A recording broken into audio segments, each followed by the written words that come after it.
Hello out there. We quack. No, I'm not on it. No, he's just a quack. There's a difference. Oh, I am definitely a quack. We are both quacks. We are back, though, finally. For those of you who know us, we are, of course, I am Matt with pants optional today. I'm Chris, still wearing my Deadpool sweatpants. Fantastic. We are your bearded brothers, and you have found yet another sports podcast. I'm sorry. We are sorry you're here, but you know what? You might as well stick around, hopefully. You're already here, so You're already here. You might as well hear what we have to say. So we're going to start today by discussing the insanity that has been NFL free agency, because it's been a while since I've seen a free agency this bananas. And I absolutely mean it's bananas. Just a lot of moving parts. A whole bunch of moving parts. People going all over the place. Some of them making sense. Some of them making zero sense. Not making as much sense, but you know.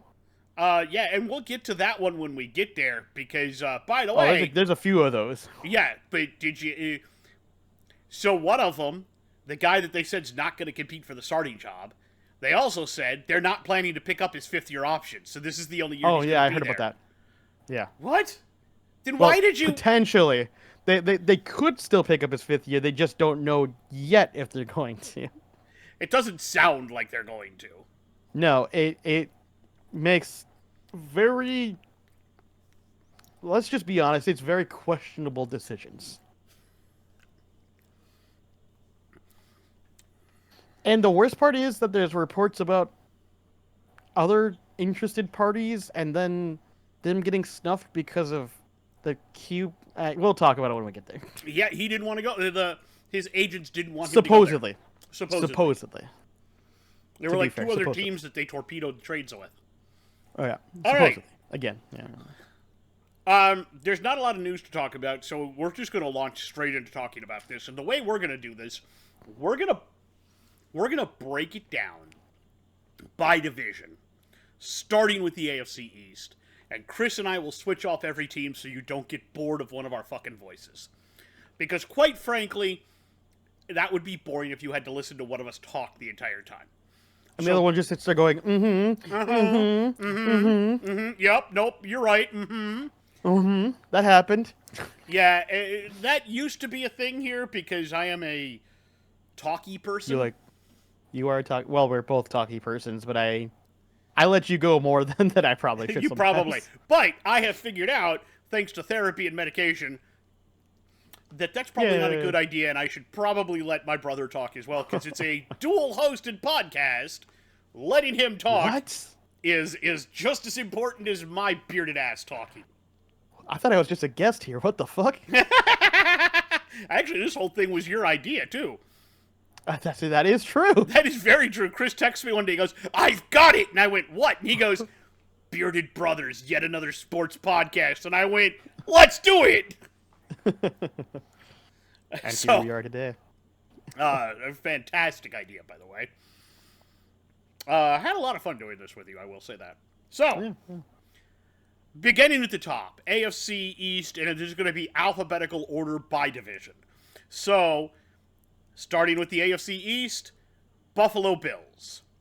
They have signed former first-round pick quarterback Mitchell Trubisky to a 2-year, $5.25 million deal that could be worth up to $8.45 million and includes $2.7 in guarantee. What? I was gonna say I don't actually hate this. I don't either. I think he's a good backup. I think he's a pretty good backup, actually. Like, he proved that, I think, even in Pittsburgh, that he's not a starter, but he's definitely a very and if Josh competent were to get backup. hurt, this guy's not a horrible option coming off the bench. Yeah, exactly. They signed wide receiver Mac Hollins. They have signed wide receiver Curtis Samuel to a 3-year, $30 million deal. I like that one. That gives them another wide receiver. It's not a bad one. Yeah, another wide receiver. It gives them somebody that they can play across from Diggs. Stephon Diggs, yeah. Yeah, and I'm pretty happy about that. They signed offensive tackle Dion Dawkins to a 3-year, $60.5 million extension. Again, protect the QBs, makes sense. He was entering the final year of his deal. Offensive guard David Edwards agreed to a 2-year extension. They re-signed their edge rusher AJ Apenza to a 2-year deal worth $20 million. They re-signed their defensive tackle Daquan Jones to a 2-year, $16 million deal with $10.5 fully guaranteed and a max value of $18 million. Didn't want him going nowhere. Didn't want him going anywhere. They signed Nicholas Morrow to a 1-year deal. They signed cornerback Taron Johnson to a 3-year, $31 million extension. That one makes a lot of sense. It does. They definitely were having some cornerback issues back there. He is also now, I believe he's their nickel corner, and I think that makes him the highest paid nickel corner in the league currently. I believe so. They signed cornerback Cam Lewis to a 2-year deal, and they re-signed him, I should say, and they re-signed safety Taylor Rapp to a 3-year contract. Which makes sense because if I remember right, they let go of Jordan Poyer and they did. They let go of Jordan Poyer, and I think there was another safety they let go of as well. Yeah, they needed to keep some safety room. And I get it. Their backfield did have some issues last year, so I can understand bringing in a couple new guys to help out and then re-signing some of the ones that were still pretty good. I get it. It makes sense. I get it too. I think the best things for them were to keep Dawkins, Edwards on the O-line. I think that's big. Yeah, it really protects. Keeping Apenza and Jones on defense was also. I think those were big ideas. As for new guys they're bringing in, Trubisky, not a bad deal as we already mentioned, and Curtis Samuel. They're not paying him too much actually. Like that's 3 still years, pretty $30 million, contract. $10 million a year for Curtis Samuel. That is not bad. He was pretty good at the Commanders. And I think he'll fit right in there, and I think he'll be much happier catching balls from Allen than he will be when he was catching balls from Sam Howell. And to be fair, like I was gonna say, we don't know exactly how next year's gonna go because maybe, and very likely, the Commanders are going to draft one of the top 2 guys, right? So he would have still gotten a ball thrown to him by supposedly. Jeez. Well, that was my bird call, apparently. My mom sneezed and my bird heard it, and now he's freaking out. Anyways, I was going to say, like, he would have gotten a ball thrown to him probably by either, Drake May or Jaden Daniels, which would still be pretty good. But I can understand going with the known quantity over what you might have gotten kind of thing. Absolutely. So I get it. Makes sense. So if you're good with that, let's move on to the Miami Dolphins. Let's move on to the Dolphins. So the Dolphins re-signed Salvon Ahmed, running back. No information on money, by the way. Almost most of these don't have a lot of information on money. They re-signed tight end Jody Fortson. And then they made a pretty good, interesting pickup. Tight end Juanu Smith signed a 2-year, $10 million deal with the Dolphins, which that's pretty cheap for a decent blocking and catching tight end, actually. He became a good catching tight end last year with the Falcons. Arthur Smith liked to use Juanu Smith quite a bit. Yeah, and $10 million for 2 years is dirt cheap for what I think he's worth. Oh, yeah. They re-signed offensive lineman Robert Jones. They re-signed offensive line Isaiah Wynn. They re-signed... they signed a free agent offensive tackle in Jack Driscoll, which I'm a little surprised by that one, actually. I think that's a good signing. It is. I just didn't expect it. then they signed a center in Aaron Brewer for 3 years, $21 million, which... Actually, I don't have a problem with because one of their weaker parts in their O-line was actually their center. So this makes sense. Then they signed edge Shaq Barrett to a 1-year, $9 million. Again, just shoring up that defensive end. And I like that. Stealing it from Tampa. Exactly. Then they signed defensive tackle Neville Gallimore. They signed defensive tackle Jonathan Harris. They basically redid their entire defensive line. Defensive tackle Benito Jones also was signed. Defensive lineman Deshaun Hand was re-signed. Then we have linebacker Jordan Brooks signed a 3-year, $30 million contract. Is it clear what the Dolphins decided they needed to improve on? Because I think it's pretty obvious. I think it's pretty obvious. Moving on, they also signed linebacker Anthony Walker to a 1-year deal. Then they signed cornerback Kendall Fuller to a 2-year, $16.5 million deal. They did re-sign one of their quarterbacks in Nick Needham. And then, of course, speaking... I want to point out that the reason they signed cornerback Kendall Fuller is because they did let Xavier Howard walk. They did let, Xavier Howard walk. And speaking of Jordan Poyer, the Miami Dolphins signed safety Jordan Poyer to a 1-year deal. They also signed a defensive back in Siran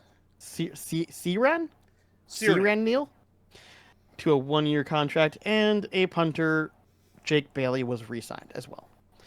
So, yeah, they definitely looked at their team last year and went, our offense was cooking. Our defense couldn't stop shit. And decided, time to reset our defense. And that's what they did. One cannot say that they are wrong, though. My understanding is they also restructured Chubb's deal. Chubb? Yeah, Bradley Chubb. Did they? Yep. I don't remember hearing about that, but it's very possible. Yeah, I just heard about it the other day. They restructured Bradley Chubb's deal, which gave them a little more cap space to do some of this stuff. That's fair. But yeah, Shaq Barrett, I like bringing in on a 1-year, $9 million deal. He's older, but that's still amazing for them. He's still good. For a 1-year, $9 million, I mean, that's hard to pass up. And I think even picking up, like, Jordan Poyer was obviously very good for their safety. Picking up Kendall Fuller to replace Xavier Howard, absolutely a great deal, because I think they're almost 1-to-1 players, in fact. Mm-hmm. And then obviously picking up 2 linebackers that are pretty dang good linebackers. I mean, they definitely are shoring up their defense and trying to make a statement that, hey, we recognize their defense was the issue last year, we're fixing it. Jonnu Smith might be the sneaky best signing. I know. For $10 million for 2 years, that's $5 million a year. That's nothing. That's a sneaky good signing right there by the Dolphins. I like that. The Dolphins definitely identified a weakness and went, yeah, we're gonna fix that. Yep, agreed. All right, are you done with the Dolphins? I'm good with the Dolphins. Then I'm gonna move on to the New England Patriots. And man, did they make some choices. Boy, did they make some choices. I'm not sure how to feel about most of these choices, but let's do it anyway. Some of them I'm okay with, and some of them not so much. Some of them I'm confused by. However, they did sign quarterback Jacoby Brissett to a 1-year, $8 million deal, which brings him full circle, because if I remember, he started with the Patriots way back in the day. He did. And to be fair, they did need another quarterback that could throw the ball, because...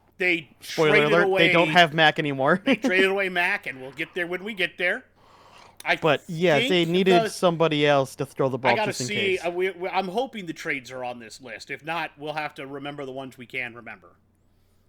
I think the trades are officially on this list. I just don't think they say exactly what they traded, everything, like the picks and everything. Yeah, we'll have to... I'll try to remember what I remember. Yeah. But yes, they did sign Jacoby Brissett. They re-signed QB Nathan Rourke. I thought it was Jacoby Brissett. Am I wrong on that? Jacoby, something like that. Okay. I could just be mispronouncing things, because mispronouncing things is my thing. That's true. They signed running back Antonio Gibson. I'm still not sure what the fuck. Pardon my language. I'm still not sure what they're doing. I don't hate it. What I do hate is that deal they gave him. 3 years, 11.25 with 5.3 fully guaranteed. I hate that. It's an overpay. Gibson's not a bad secondary back, but not for that money. That's way overpay. And if you're planning on playing him above Stevenson, which you shouldn't, that's insanity. Unless you're going to get away from Stevenson, because the new head coach wants to do less of a power game and more of a an agile, quick running game. Which I can understand, but Stevenson's actually pretty good out of the bag even catching. Like, that's what he did a lot. Yeah, I know, but he's also more of a power back than he is an agile, shifty back. I don't know. I guess it depends on what you got for your offensive line to make work. Yeah. So maybe they just don't think the O-line can help with the power back. I don't know. Apparently. They did re-sign Kendrick Bourne, who was one of their best receivers last year until he... Pretty much the only receiver they had. And he got injured and missed the end of the season. But they now, what I will say is I still don't like this contract, though. 3 years, $19.5 million, max value $33 million. It includes $5.5 million in receptions and receiving yards incentives for 24, and another $4 million in similar incentives for the following 2 seasons. He could also earn $850,000 in-game per game roster bonus for each year. I think they're overpaying for him. Fucking contract. Yeah, it is, but I also think they're overpaying for him. I mean, to be fair, if he gets injured or something, the $19.5 million I can understand being like, that's a pretty decent. But like, if he hits all of those incentives, $33 million's a lot for a wide receiver. Oh, absolutely. That's like not JJ level kind of thing, you know? Yeah, you're going. Then they signed from the Vikings KJ Osborne. The details of the contract aren't available, but I like it. I like it. It makes sense. They needed another wide receiver that's competent enough. Let me say this to any Patriots fans who might be watching this: you're gonna like KJ Osborne. Yeah, I liked KJ. He's got good hands. He's got good hands. He's decent speed. He's not gonna be a number 2. He's gonna be a slot guy. Yeah, but he's pretty good. They re-signed Jalen Reagor to a 1-year deal worth $1.3 million. I like that one too because he did prove, even though he was on only a short stint when he did play, that he's fast as hell and he does have some hands. He's not perfect, but he's certainly not bad. This is the one. Also, I don't like this contract. I kind of get it, but I don't like it. They re-signed Hunter Henry to a 3-year, $27 million deal that has a max value of $30 million. For what? What's he done? He's not a catching. He's a blocking tight end, and he's really good at it. I don't think he's that good at it, but no, I don't think he's a $30 million tight end. But apparently, they want to make sure he don't go nowhere. I guess. They also then went out and signed tight end Austin Hooper to a 1-year, $4.25 million deal. That one makes sense because Austin Hooper's the catcher. Yes, you know? Hooper's a catcher. So, yeah. So that one makes more sense. But, like, Hunter Henry, man, that's... oof. Yep. They signed or re-signed Mike Onwenu? Onwenu, yeah. Onwenu to a 3-year, $57 million deal. He's an offensive lineman. It includes $38 million guaranteed and $22.5 million signing bonus. So apparently they really wanted to keep him from going anywhere. Yeah, it's a bit expensive, but he is a good lineman. They re-signed Tyrone Wheatley Jr. They signed offensive tackle Chukwuma Okafor. Yep, Okafor. Not bad. They re-signed Anthony Jennings to a 3-year, $12 million deal worth a max of $24 million. I get it. They re-signed edge rusher Josh Uche to a 1-year, $3 million deal with a max deal of $8 million. Yeah, that's okay. They signed defensive lineman Armin Watts. They re-signed linebacker Christian Ellis. They signed a guy who has one of my favorite names in football, linebacker Sion Taki, to a 2-year, $6.5 million deal that can be worth up to $10 million, depending on incentives. And they gave Kyle Duggar the transition tag, which will pay him $13.8 million next season. He's a safety, by the way. Look, I get that, but I think they're definitely trying to work out a long-term deal with him because $13.8 million for a season for him is way overpaying. Oh yeah. I look at this, and there are some signings I like, and there are others that leave me scratching my damn head. Like, I like the Jacoby Brissett signing. Honestly, I think. So what I'll say is, I think most of the signings make sense. I just think some of the contracts don't make sense. I'm talking about overall with the contract too. Yeah. So When that's I what say I'm saying. So I'm signing, like, I mean signing well, and contract. that's why I separated it a little bit. Like, Okay. I like the players they got. I don't like some of the contracts that they Yeah, had I them don't sign. like the Antonio Gibson contract. I don't like the Kendrick Bourne contract. I don't like the Hunter Yep. Henry contract. Exactly. None of those make any damn sense whatsoever. Yeah. I understand why you had to sign those players or re-sign them. It makes sense, but I think you're overpaying and needlessly complicating the contracts. Yeah. Exactly. That's just me, though.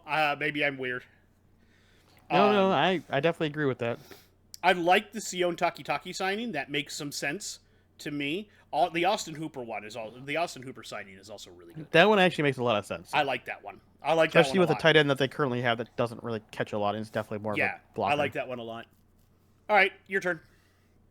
All right, so moving on, we have the New York Jets, and they've done some things, at least in the free agency. They weren't dead quiet, but they did some things. Unlike some teams. So they went out, right, and we'll get there. So they went out and signed QB Tyrod Taylor to a 2-year deal worth $18 million, making it very clear that Zach Wilson is not even a backup anymore. He's gone. He's still technically with the team, but he's probably, honestly, I'm surprised they just haven't cut him, to be completely honest with you. I think they still hope that they can get some trade compensation for him, but I don't think anyone's going to bite. Then they also went out and made a really good signing. Wide receiver Mike Williams to a 1-year deal of $15 million. Giving Aaron Rodgers another weapon to throw to makes sense to me. That would be after the Chargers cut him. Yeah, after the Chargers did cut him, yep. Which is funny because apparently there was rumors that they were still interested in signing him, which makes... Because they traded Keenan Allen, but we'll get there. Yeah, well, I don't... Okay, anyways.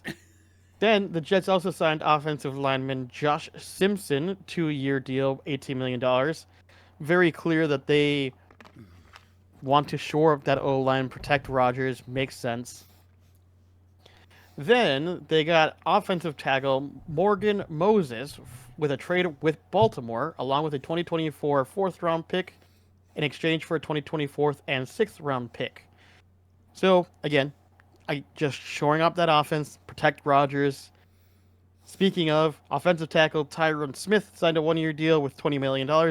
Again, protect Rodgers. Like, if nothing else that they did in free agency, they made it very clear, we're going to protect Rodgers. That makes a lot of sense. I actually like that one. Yeah. Then they went and signed defensive lineman Lucky Fotu. Sorry if I screwed your name up really badly. Then they signed defensive lineman Javon Kinlaw, cornerback Isaiah Oliver. Then they re-signed kicker Greg Zuerlein to a 2-year, $8.4 million deal. Makes sense. And then they re-signed their punter Thomas Morstead to a 2-year deal. So frankly, they didn't do a lot, but they did shore up the things that make sense. We got a new backup in case Rodgers goes down again. We gave him a new weapon backup too, from what we saw with the Giants. Exactly, and then we gave him another weapon to throw to in Mike Williams, and then we gave him a bunch of offensive linemen to protect him. Which I like. Makes I sense. like what the Jets have done here. They didn't need much, but they knew they needed to tweak something. Their offensive line has been a detriment for a while. Yep. And they made steps. They picked up one of the best offensive tackles, even though he's aging. Tyron Smith is a monster. Oh yeah. The Cowboys let deal him of $20 walk. million is a lot, but it's worth it in my opinion. Oh yeah, the Cowboys let him walk because they didn't want to pay that. The Jets went, "We got you. We'll pay you the 1-year deal. Let's see what happens." Yeah, I'm like, I think out of all of the teams here in the AFC North, if I had to give a winner, I think the Jets are the winners. I like what the Dolphins and the Bills did. I was gonna say I would say either the Jets or the Dolphins. Yeah. Like the Bills did pretty good, but I really like what the Dolphins do did too. with like They identified with a the weakness with the and fixed sheer it. amount of like things that they tried to The fix. definitive losers will be the Patriots. Not because I hate what they signed, just because I hate the contracts. I hate those contracts, man. They're horrible. All right, moving along, we are going to move to the AFC North Division, and we are going to start... This will be an interesting one. Oh, God, yes. The Baltimore Ravens. Mm-hmm. So, they signed QB Josh Johnson to a 1-year deal.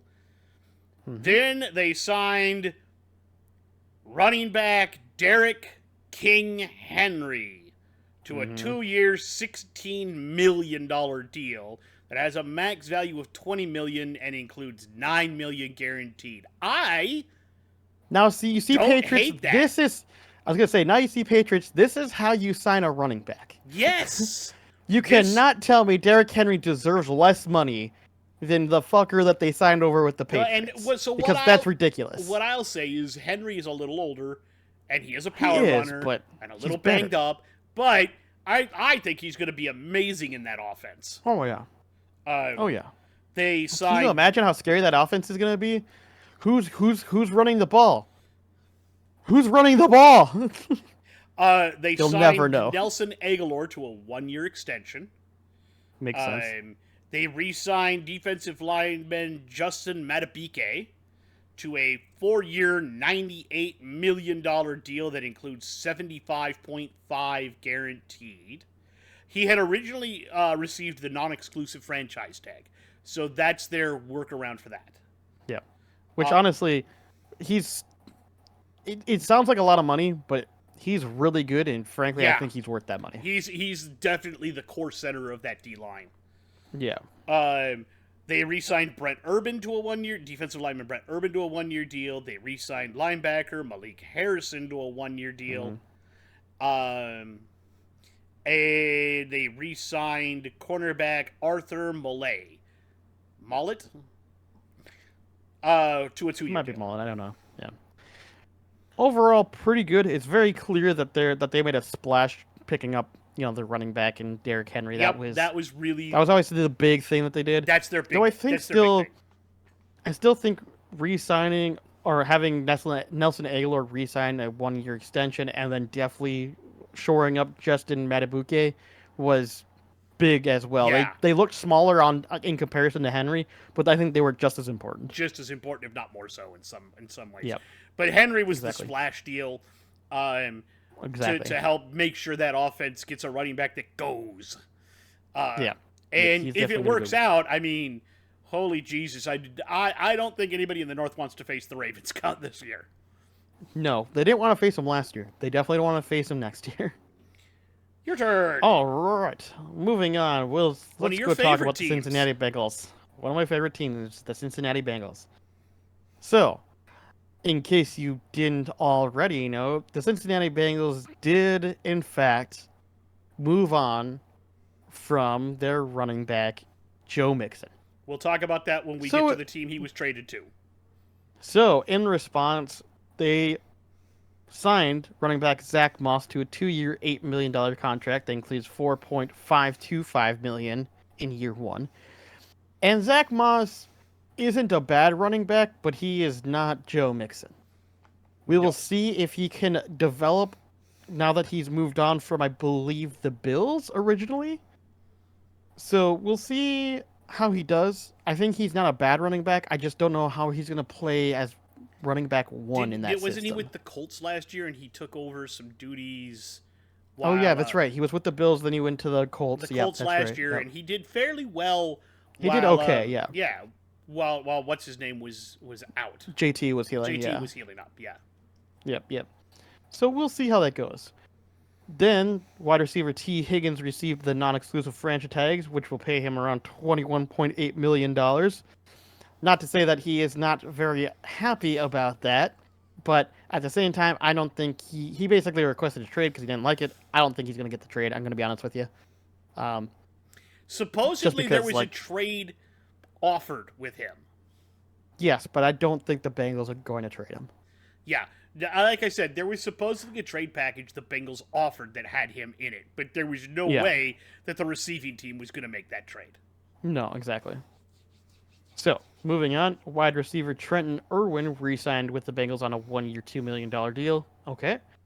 Then they got tight end Mike Gesicki, signed a 1-year deal worth $30.25 million. In case you didn't know, he is the tight end that came from the Dolphins.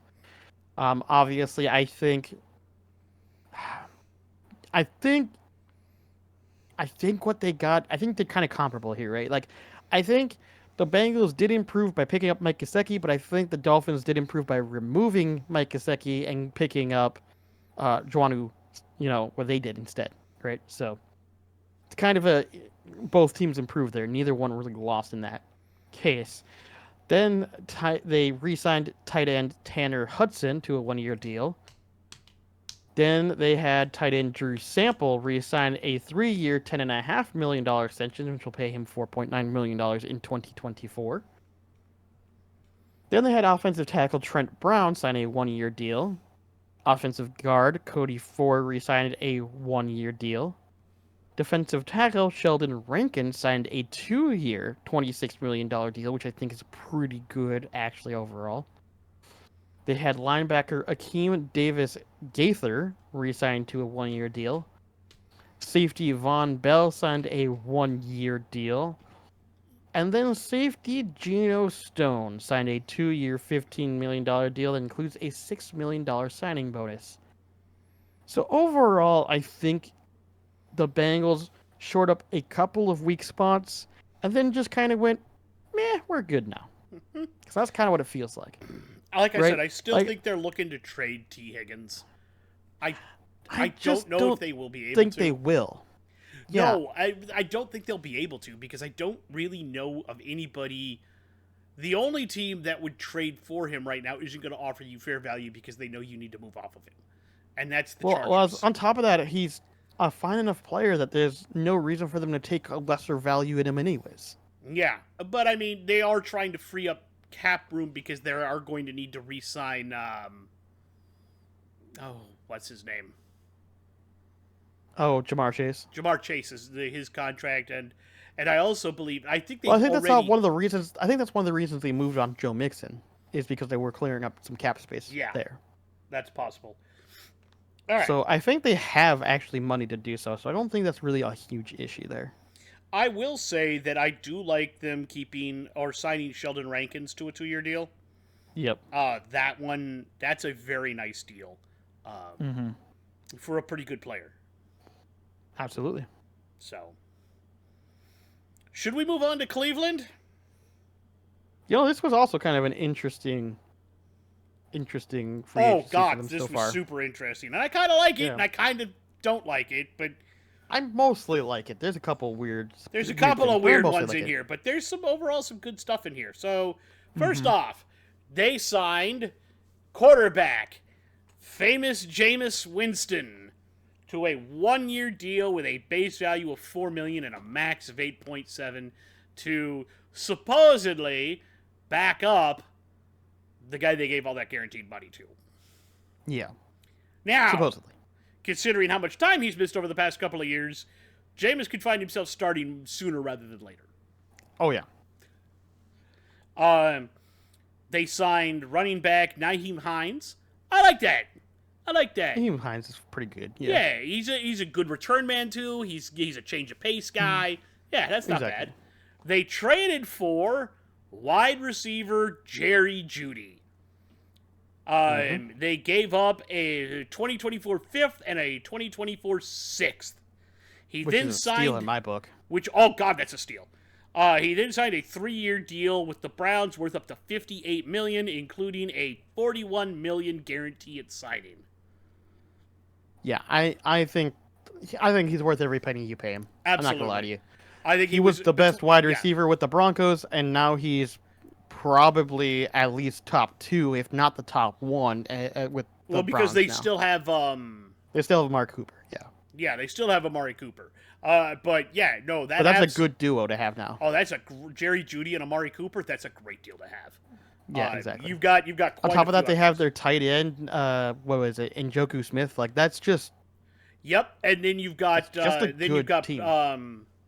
Chubb now that is back. Nick Chubb coming back. Chubb coming back. So you just have a good. You have a good offensive team there. Yep. They re-signed. Not to say that their defense was bad, because their defense is crazy. We'll get to that. We'll get there. They re-signed wide receiver James Proche. They re-signed tight end Adam Troutman. They re-signed offensive guard Michael Dunn. They re-signed edge Zadarius Smith to a 2-year, $23.5 million deal that has a max value of $25 million. I like that.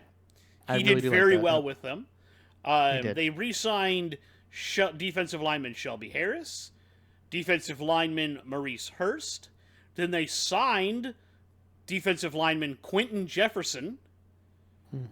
They signed linebacker Devin Bush. They signed linebacker Jordan Hicks. Didn't expect that one. I did not see that one coming. I thought he was staying right where he was. Yeah. Nope. And then they signed cornerback Tony Brown and re-signed their punter, don't ask me to say their last name, Corey Bougerez. Corey Bowe. Bougerez. Okay. I'm pretty sure it's pronounced Bougerez. Well, it's spelled like Bojorquez. I know. I know. It's up to you guys. If one of you knows how to say that one, or if Corey himself happens to watch this, chime in. Let us know how to say your name. I feel like I've heard it pronounced Bougerez, but I could be wrong. Look, I think the best move they made was trading for Jerry Jeudy, because that's an absolute steal. Though I'm not gonna lie, picking up Jameis Winston to be like your quote-unquote backup is actually pretty good. He's been a pretty damn good quarterback. And you gave him weapons to throw to, because I'm not gonna say that they gave weapons to the guy they signed. That is the guy they paid all their fucking money to, because I swear to God, halfway through the season, he always just gives up and says, I'm injured, and doesn't want to play anymore. I don't want to play anymore. I don't like people are booing me. Why are people booing me? He's literally done that for like 3 years in a row now, to the point where I'm like, fuck you. I just don't trust him anymore. Yeah. He's going to retire next season and be like, I'm done playing football. I don't want to do these no more. I don't want to earn $100 million. Well, you know who else said that, right? Johnny Manziel. Yeah, Manziel. Well, to be fair, in his case, he had a lot of other shit going on. I don't think this guy has nearly the amount of shit that Manziel actually had. Well, he has way more legal shit than Manziel did. Yes, but Manziel had a lot more mental problems. Yes, he did. Let's not talk about that. Or maybe we should one day. I don't know. We could talk about. He's talked about it before, so yeah, he has publicly talked about.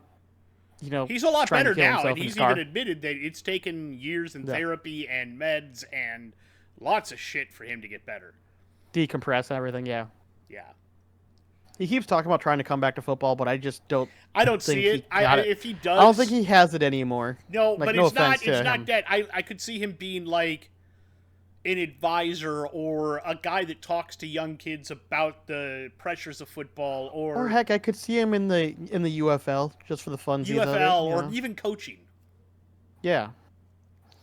Anyways, regardless of that, let's move on and talk about the Pittsburgh Steelers, because boy, do I have some. Oh, did you froze? No, I didn't. Did I freeze on your end? I'm waiting for you to. Yep. No, you're good now. You just Yay! You were frozen drinking Gatorade. Oh, okay. All right. With that being said, let's move on and talk about the Pittsburgh Steelers, because, man, do I have shit to say about the Pittsburgh Steelers. And when I say shit, I mean I'm literally going to shit on the Pittsburgh Steelers. So let's go. This was the dumbest shit. So, they signed quarterback Justin Fields from a trade from the Chicago Bears in exchange for a 2025 conditional day 3 pick. Before I go on to discuss why they did this, let's also talk about the fact that they signed quarterback Russell Wilson to a 1-year deal. Oh boy. So, in case you are unaware somehow, or you live under a rock, Kenny Pickett got moved off of Pittsburgh Steelers because they brought in Russell Wilson. And they said that Russell Wilson would be the starter over Kenny Pickett. Kenny Pickett very reasonably got upset about this, being that, he came from Pittsburgh, and he, was a quarterback at college for Pittsburgh, and got signed by, the Pittsburgh Steelers, thinking that I'm going to be the hometown hero, only to get slapped in the face by the Pittsburgh Steelers. So, obviously, he was upset and went, well, just trade me. And they went, okay, we'll trade you elsewhere. and we'll trade you to a team that probably will never use you, or very little, or will very minimally use you. And so then they decided to get Justin Fields, and then said that he wasn't going to compete for the starting position, and then said that they're probably not going to pick up his fifth-year option. What the fuck are you doing, Steelers? Do you even know what you're doing? You know, I make fun of Arthur Smith for having the Magic 8 Ball, but now I question if one of you took the Magic 8 Ball. Because some of the decisions you're making feels very random. Well, where did he go? Who? Arthur Smith. Didn't he... Don't tell me he went to the Steelers. Oh, if he did, I'm gonna laugh. Oh my god, if Arthur Smith is with the Steelers, I'm going to shit a brick. No wonder they had so many weird things going on. He brought the Magic 8 Ball to the Steelers! No, I don't think so. I don't think he went to the Steelers. Arthur William Smith, American football coach who is the offensive coordinator for the Pittsburgh Steelers. Oh my god, he brought the Magic 8 Ball with him! And then he gave it to the GM, and the GM went, dude, I love this fucking thing. Oh my god, this makes so much sense now. He brought the Magic 8 Ball. I did not... I made that joke not even thinking that's what happened. Well, Jesus now Christ. we know. Wow. All right. Now let's move on to the things that they actually did that weren't horrible. So, they signed wide receiver Van Jefferson. That's fine. That's fine. Then they re-signed defensive tackle Montravius Adams. Sounds There about we right. go. Then they did the one really good thing and signed linebacker Patrick Queen to a 3-year, $41 million deal. Away from the Ravens. Took him from the Ravens. Yeah, I mean, that's actually a good one. That's a good one. You did... The Magic 8 Ball saved you one time. Good job. Then they acquired Deontay Jackson, a cornerback. Dante Jackson, a cornerback, and they got him from a trade with the Carolina Panthers along with a 2024 6th-round pick in exchange for wide receiver Deontay Johnson and a 2024 7th-round pick. So they basically just swapped wide receivers. No, quarterback for Fair. a wide receiver and then did a pick swap. You're right. I can't read. It's fine. It's all right. We love you anyway. Then they signed safety Deshaun Elliott to a 2-year deal. Another safety in Miles Killebrew signed a 2-year deal. Then they signed a punter, Cameron Johnston, to a 3-year deal. And... Long snapper. Oh, that's long snapper. They re-signed their long snapper to a 3-year deal. Christian Kuntz. Yeah, that's what I figured you were looking at. Yeah, the Steelers did a fucky wucky, and by bringing Arthur Smith in, they just brought the Magic 8 Ball over. Yeah, and now they're doing a bunch of weird shit. Now look. If you exclude the quarterback debacle, that's actually a pretty good haul. The quarterbacks debacle? Yes. Quarterbacks debacle. The whole situation there, I think they did a good job. But once you include that, I think I have to give them an F. I have to give them at least a D-. Yeah, a D- maybe. Because Patrick Queen's by itself pretty much makes them above an F. Like, that's by itself, you know? Now, if I look at everything that was done by teams here, I think the best team in the AFC North, the team that did the best this offseason, is either Baltimore or Cleveland.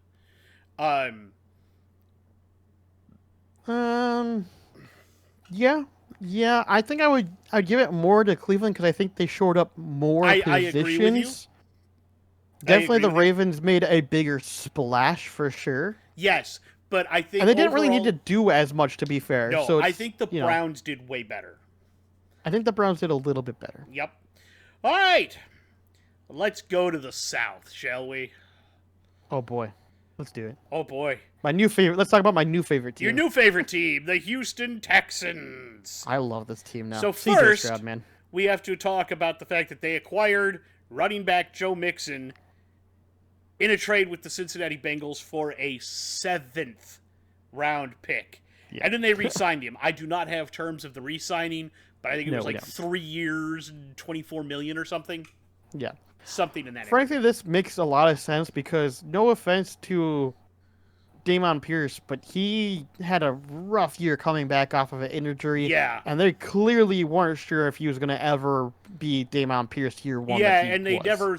The Singletary was definitely not. Singletary left. Yep, left in free agency. So Joe Mixon, I think that's a great signing for them. I like it a lot. Yep. They re-signed wide receiver Noah Brown.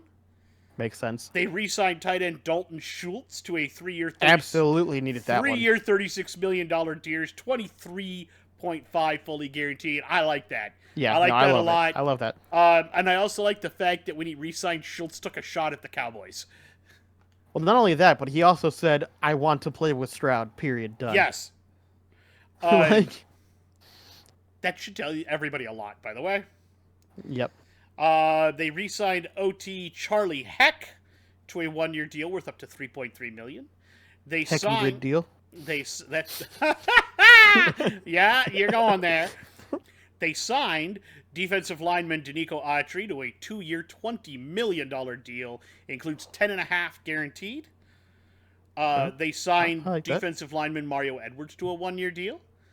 They signed defensive lineman Tim Settle. I guess they settled for a 2-year contract worth up to $7 million. Fair.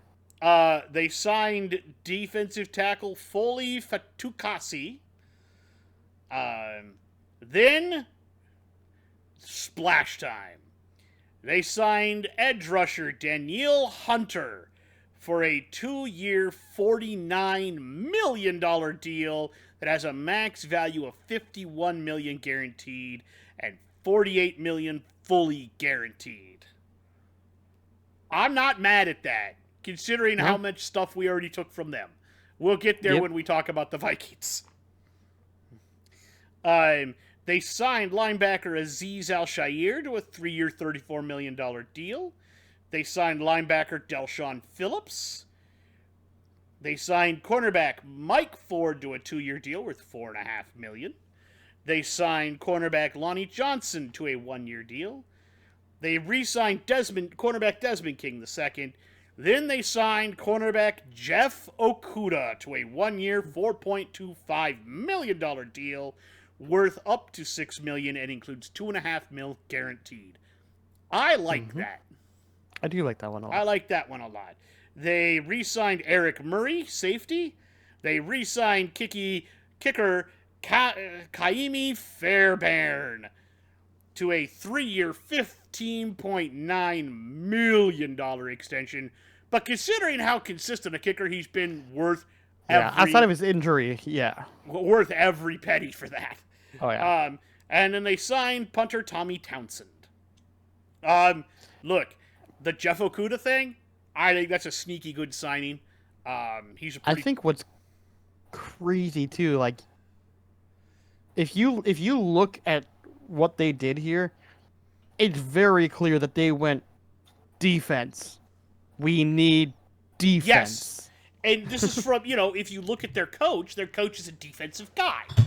It makes sense. I think, they already have their offense, so they obviously were like, we don't need to worry about that anymore. Like, their wide receiver room is pretty good. Tank Dell, obviously. Noah Brown. Everybody else that was on that team, you're like, okay, they can play. Good. Nico Collins, Nico and then Collins. They re-signed Dalton Schultz, obviously. Re-signed and then Dalton bringing in Schultz Joe Mixon, they went, all right, we're good. We're good. And so then they went about upgrading their defense. Lots of corners and bringing in Daniel Hunter to help with the rushing from with Will Anderson Jr. I think that's going to be dangerous. If I'm in the AFC South, I'm going, and I'm a quarterback, I'm going, oh, this is going to hurt. They just got better. Yeah, this is going to hurt. Yep. All right, let's move on and take a look at what the Indianapolis Colts have done, because they have done a couple of interesting things and then a bunch of re-signings. So, they signed QB Joe Flacco to a 1-year deal worth $8.7 million with $4.5 million guaranteed. Get out of here, you biter. Then they signed Trey Sermon to a free agent deal, I assume mostly to be a second behind JT. Then they signed wide receiver Michael Pittman to a 3-year, $70 million deal, max value of 71.5 with 46 million guaranteed. Originally, Pittman received a non-exclusive franchise tag, so this was obviously their way around that. Then they re-signed edge Tyquan Lewis. They re-signed defensive end Jannard Avery. They signed defensive tackle Raekwon Davis. They re-signed defensive tackle Grover Stewart.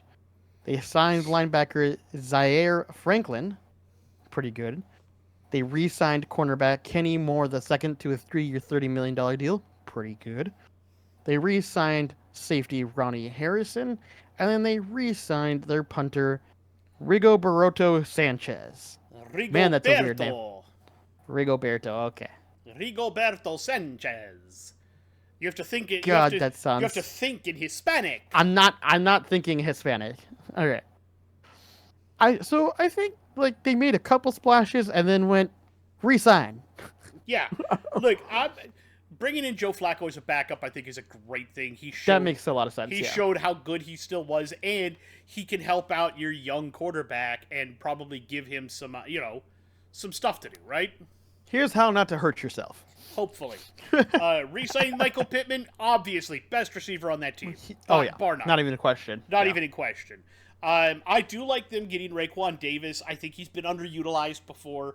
But the Zaire Franklin deal, that was a very good one. That's really good, and he's a great linebacker, and I think he helps I think also re-signing Kenny Moore was really, really good. I think those are the two that I really like the best out of all of that. So I'll give them an okay.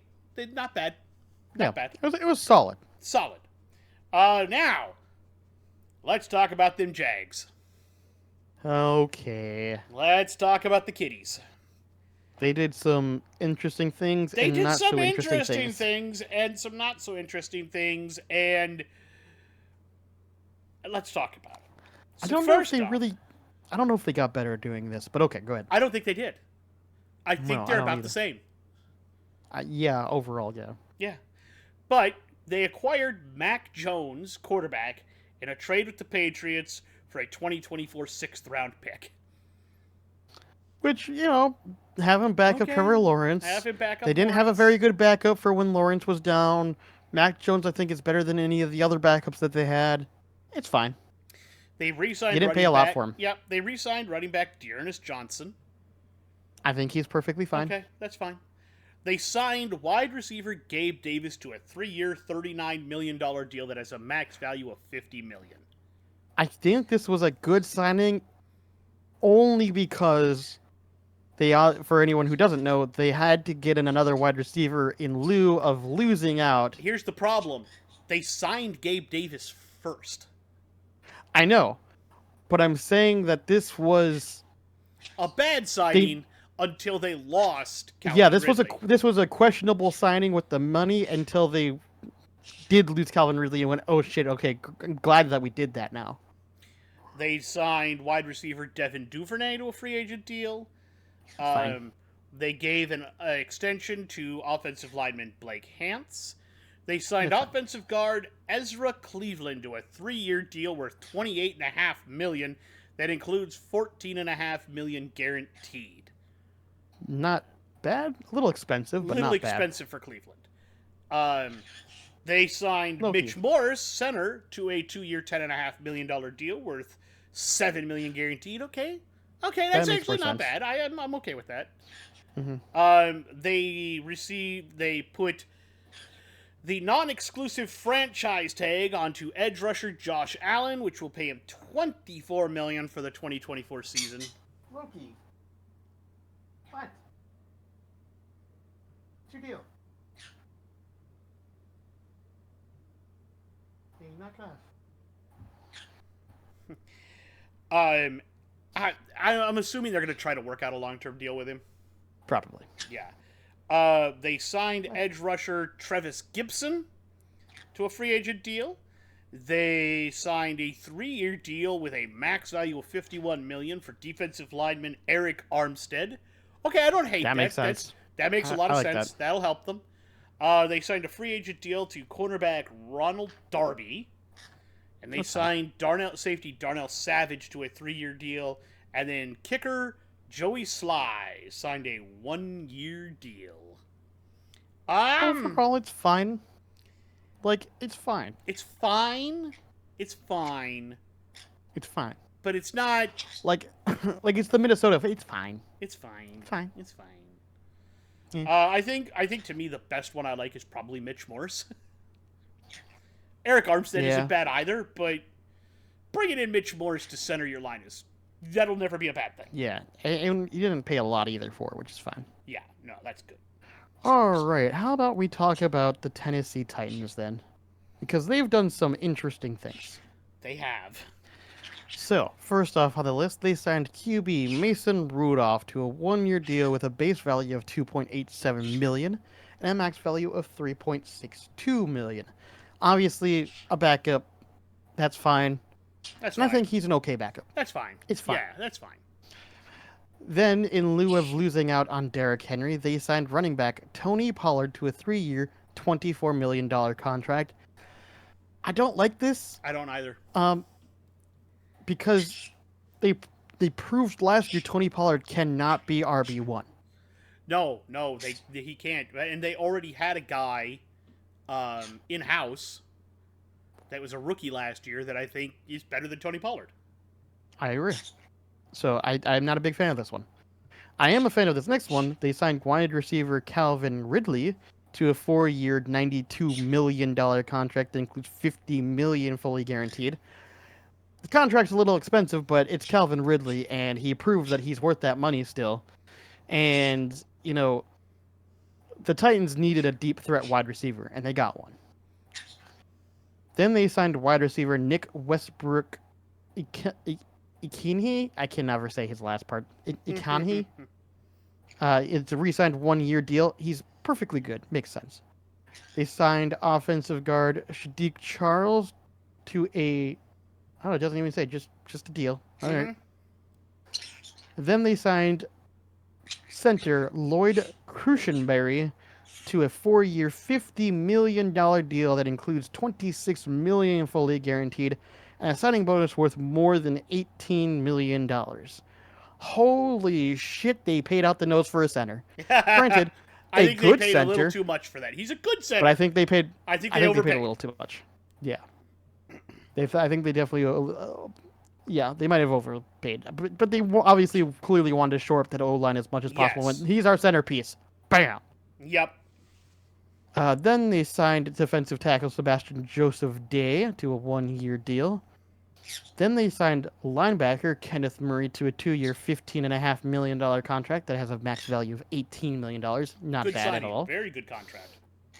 Then they signed cornerback Chindobe Awazune to a 3-year, $36 million deal that includes $23 million guaranteed. Not a bad corner at all.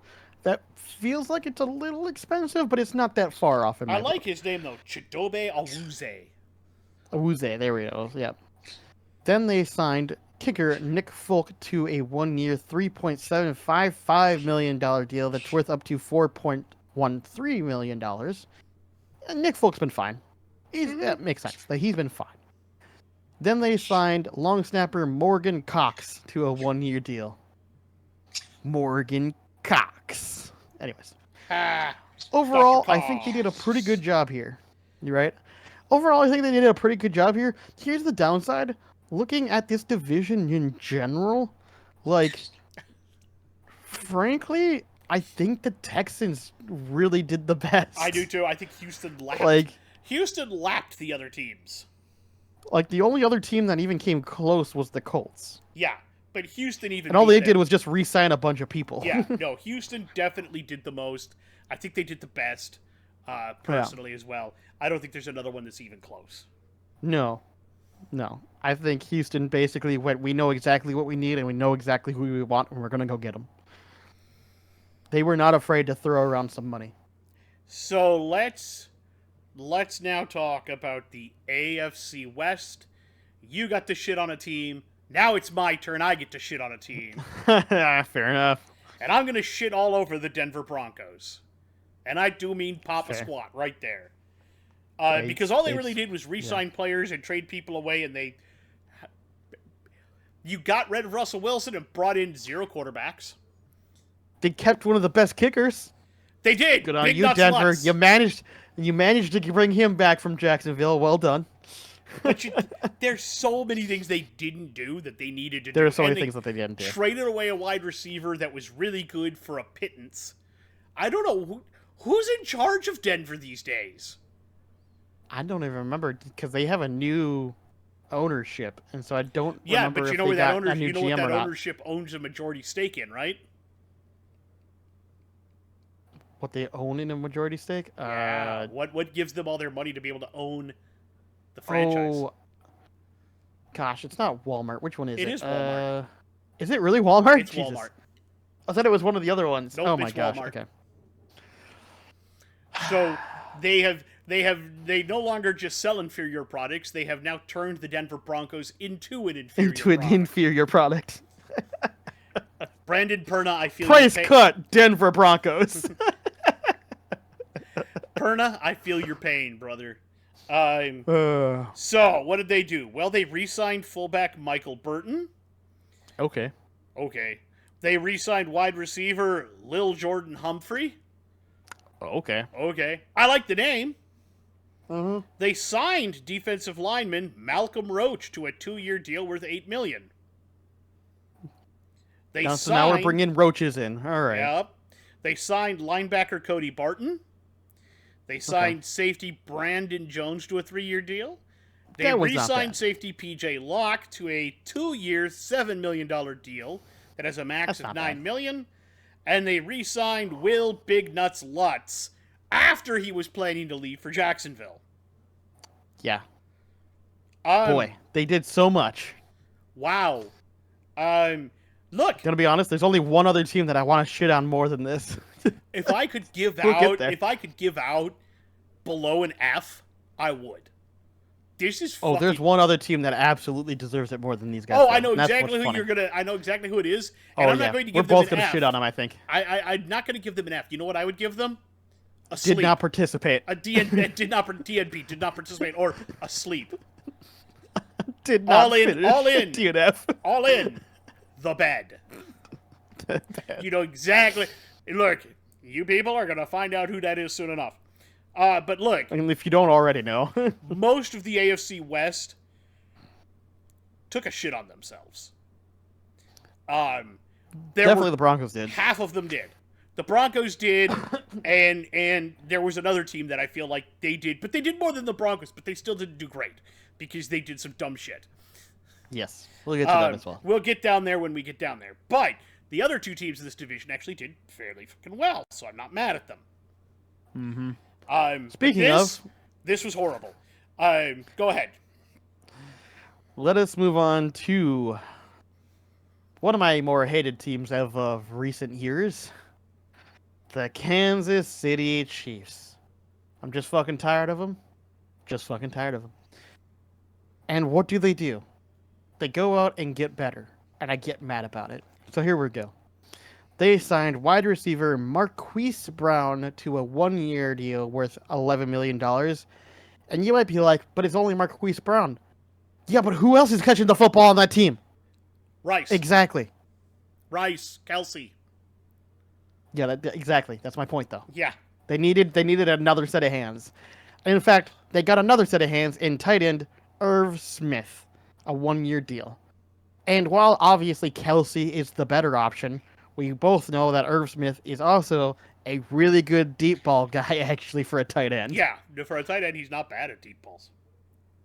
Then, of course, they re-signed defensive lineman Chris Jones to a 5-year, $158.75 million contract with $101 million in guarantees. He's getting almost quarterback money. And to be fair, I think he's worth a lot of that money. I think they overpaid 100%, but they also wanted to make sure that he went nowhere fucking else. If they overpaid, it's only by like $30 million. Yeah, that's what I'm saying. I think they slightly overpaid, but they really wanted to make sure he went nowhere fucking else. Oh, yeah. All he right. has stated, by the way, that he had no intention of going anywhere else. No, he didn't, but they wanted to pay him money for that, probably loyalty money. Yeah. All right. Then they re-signed defensive lineman Derek Nandi. Nandi? Naughty. Yeah, Nadi. How naughty of him. How naughty. Then they re-signed defensive lineman Tershawn Horton. Wharton here's Then who? they Horton. I don't know. Then they re-signed linebacker Drew Tranquil to a 3-year, $19 million contract. That includes $13 million fully guaranteed. Very tranquil indeed. Then they gave the non-exclusive franchise tag to cornerback L'Jarius Sneed, which makes a lot of sense actually, because Definitely their best D-back. one of their best D-backs, and the tag's worth $19.8 million. Let's be honest, they'd have to pay him more if he wasn't on that franchise tag. Yeah. So they just trying to hold out a little bit of money here. I don't know where Kansas City gets all their money, by the way. I don't know how they pay. I for have some no of these idea players. how this is structured. Yeah, like the way that they're still paying for Kelsey and now Chris Jones and Patrick. I have no idea how they're doing it, but they're doing it. Then they re-signed defensive back Dion Bush. Makes sense. Then they went out and did a interesting move and signed punter Matt Ariza to the league minimum deal. And remember, he's that kid that we talked about who basically got removed off of the Buffalo Bills due to potential issues with his past in college. He got cleared of all wrongdoing and that he wasn't involved whatsoever. And then no one signed him for that year. And he finally went, please, for God, somebody sign me. And the Chiefs went, you got it, kid. And you know And what? you know You know what? who's really good at rehabbing images? Yeah. No, exactly. It's this makes sense. And frankly, if he's even close to the punter that he was expected to be when they first got him, I think this is a slam dunk for the Yeah. Chiefs, Oh, in fact. absolutely. And then they signed re-signed long snapper James Winchester. The lesser-known So- Winchester brother. Anyways, moving on. You're welcome. I think overall they got better and then re-signed the pieces that they did need. Yep. They didn't make any big splashes outside of, Chris Jones. getting another wide receiver and re-signing Chris Jones to a massive fucking deal. But honestly, like if you're, it's hard to be like Super Bowl champs. You probably don't need a lot, right? But like, you and I both know that was a flawed Super Bowl, like just in general, with how much they still, do need wide receivers, and I expect them to probably try to draft some for sure if they can. They still have some issues, but I think they did a relatively decent job at keeping the pieces that they wanted to keep while trying to pick up a couple of good free agents. They did an okay job. Not the best, but okay. I agree.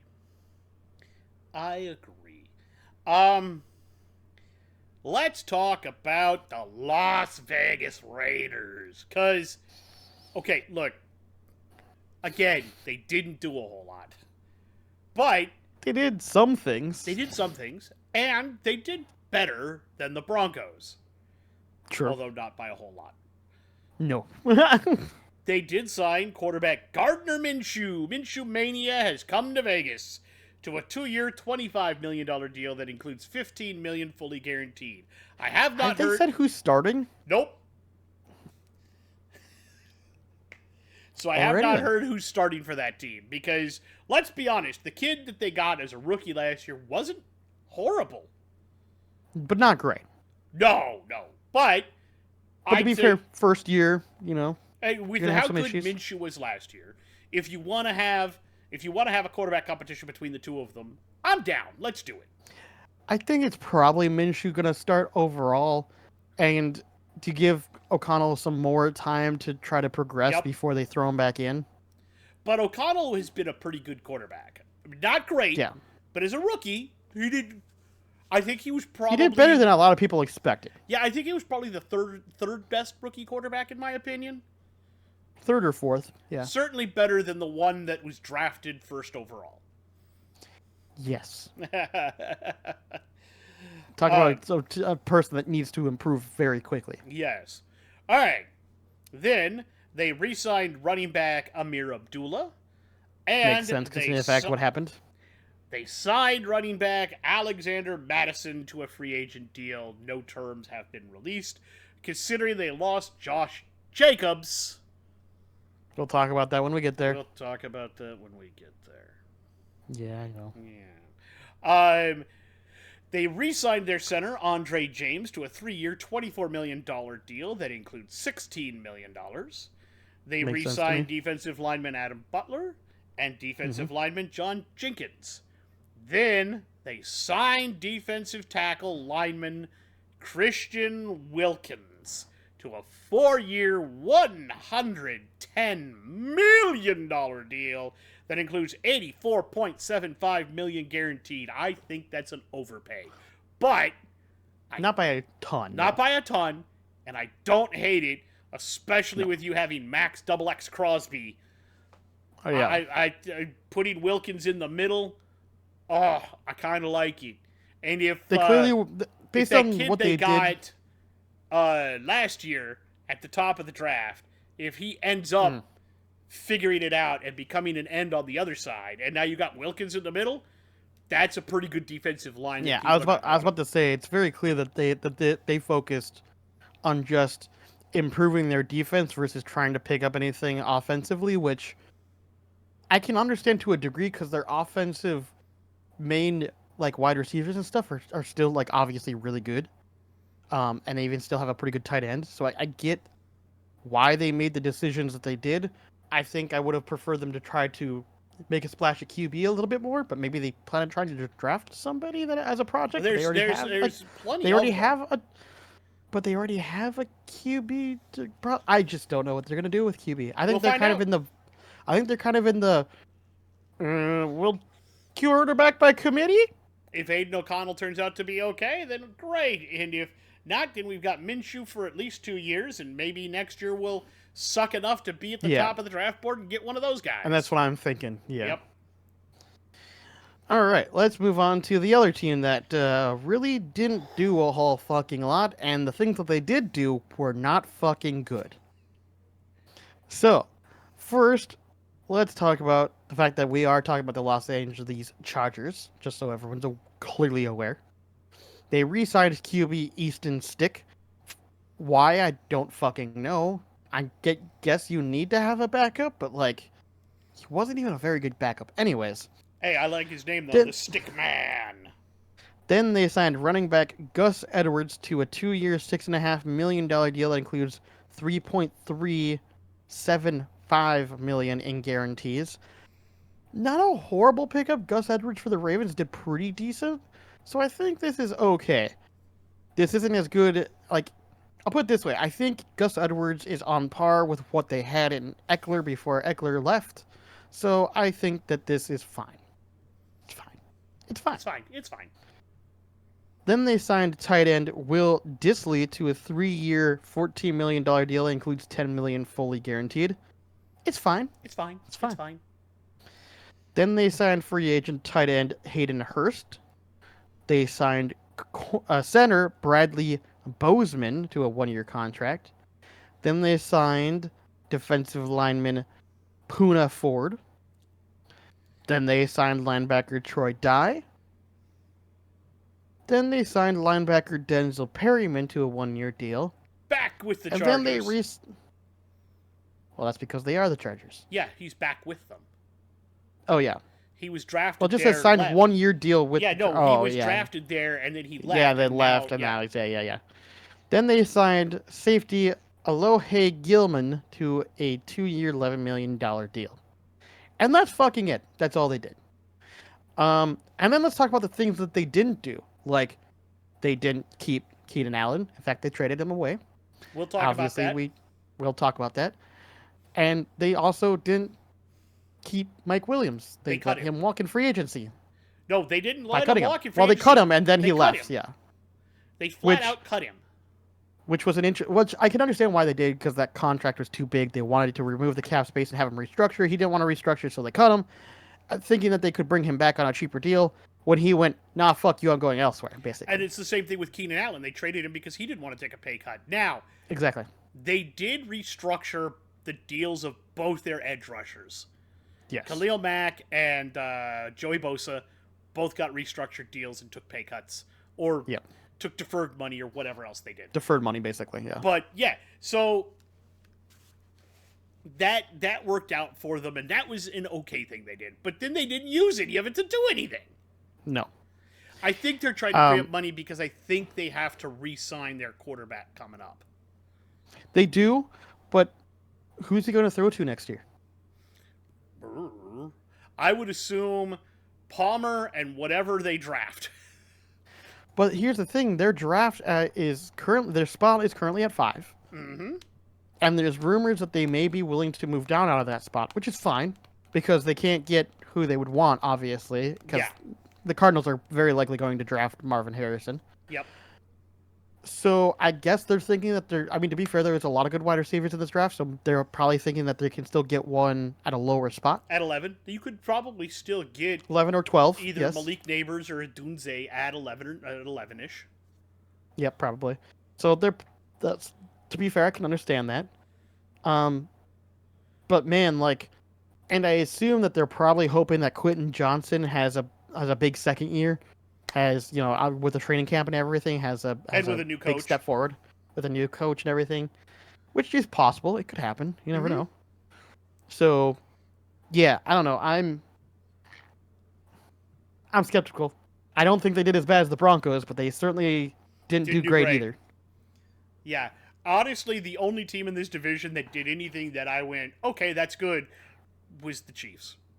Yeah, and I hate it. Everybody else kind of either stayed mostly the same or got worse. Yeah, pretty much. Yeah.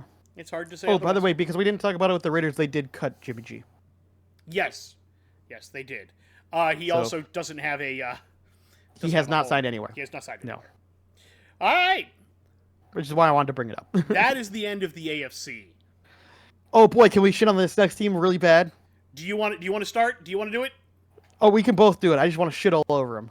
Okay. Well, I'll tell everybody what they didn't do, and then you and I can both shit on them.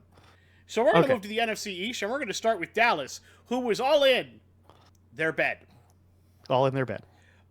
They re-signed running back Rico Dowdle to a 1-year deal. They signed linebacker Rico Dallas. They signed linebacker Eric Kendricks. Okay, that's the one good thing. They signed quarterback Jordan Lewis. Okay. And they re-signed long snapper Trent Sieg. That's it. Man, all in. My ass. Now, they have, apparently, one of Don't the forget Joneses, the comma. One of the Joneses came out and said, what we meant by all in was keeping the core together. That's not what all in means. That's not what all in means. It's not what all in means. And don't get me wrong, I will be fair to the Dallas Cowboys. They didn't give away a bunch of shit either. No, they didn't. But the problem is, everybody else in your...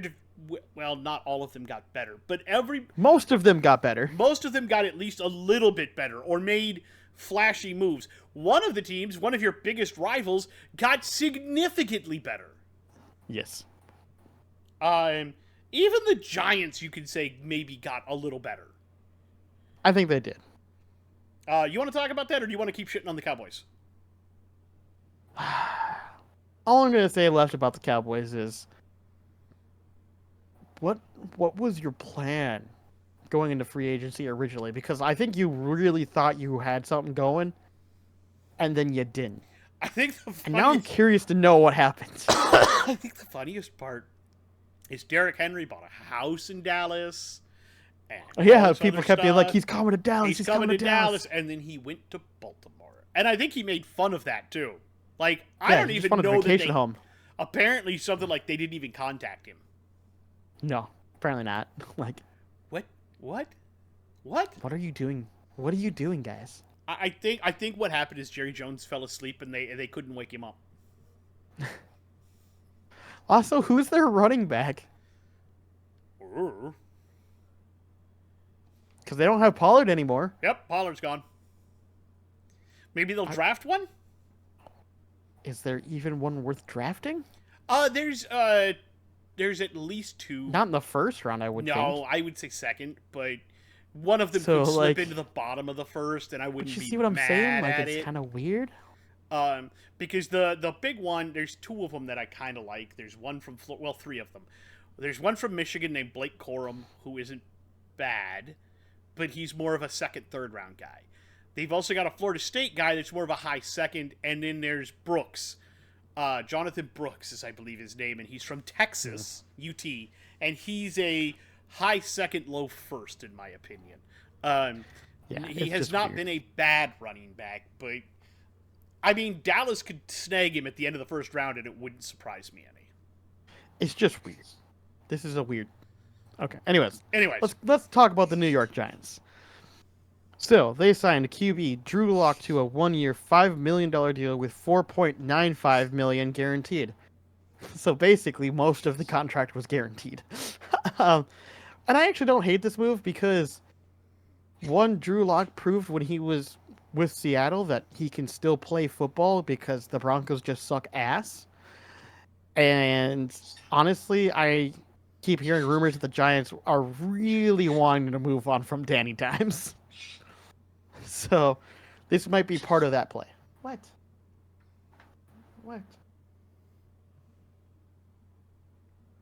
What do you want? I'm talking football right now, child.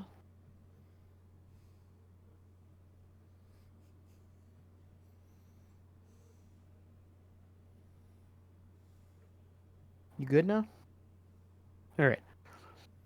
Then they signed running back Devin Singletary. No contract details. I think that's a perfectly good pickup. that's fine. Obviously, you know, we're going to get into it, but they did lose Saquon Barkley, and we'll talk about that in a second. But I think Devin Singletary proved when he was with the Texans that he can still be RB1 on a low production scale. Mm-hmm. Like, he's not amazing, but he certainly isn't bad. Then they signed wide receiver Isaiah McKenzie, which I think was good. Mm-hmm. They signed offensive tackle Jermaine Elemonor to a 2-year, $14 million contract. Not horrible. Then they signed offensive guard John Runyon, which I think actually is a pretty good sneaky signing there. They signed offensive guard Aaron Stinnie. No contract details. They signed center Austin Schlottman. No contract details. And then they acquired an edge in Brian Burns from the Carolina Panthers, along with a 2024 fifth-round pick in exchange for a 2024 second and fifth-round pick, and a 2025 conditional fifth-rounder. Burns signed a new 5-year deal with the Giants worth up to $150 million, with $76 million fully guaranteed at signing. So let's talk about that for a second. Remember last year when Brian Burns was being touted as being worth 2 first-round picks? Well, he was the Rams offered 2 first-round picks for him. That's what I'm saying. 2022, I think. I believe it was. Yep. Before the 2022 season, the Rams offered 2 first-round picks. One of them, which would have been this year, and the other one I think was 2026. Yeah. Something like that, 2025 first rounder. They offered 2 first-round picks to the Panthers for Brian Burns, and the Panthers said no. And now they got a second, and 2 fifths. A second and a fifth and a conditional fifth. And they had to give up another pick. And they had to give up a fourth. A fifth. Oh, fifth, sorry, yes. They got 2 fifths, they had to give up a fifth, and they only got a extra second out of it, really. Because it's a conditional fifth. Yes. Panthers, you fumbled the bag. Stay losing, Panthers. And then they signed cornerback Jalen Mills. Overall, I think the Giants did okay. They shored up a couple weak spots that they knew that they had, and then they made a big splash in getting edge Brian Burns. And that's basically what they did. So, I think we got to move on and talk about... Oh boy. Your most hated team. Well, one of my most hated, yes, The for sure. Philadelphia Eagles. Boo.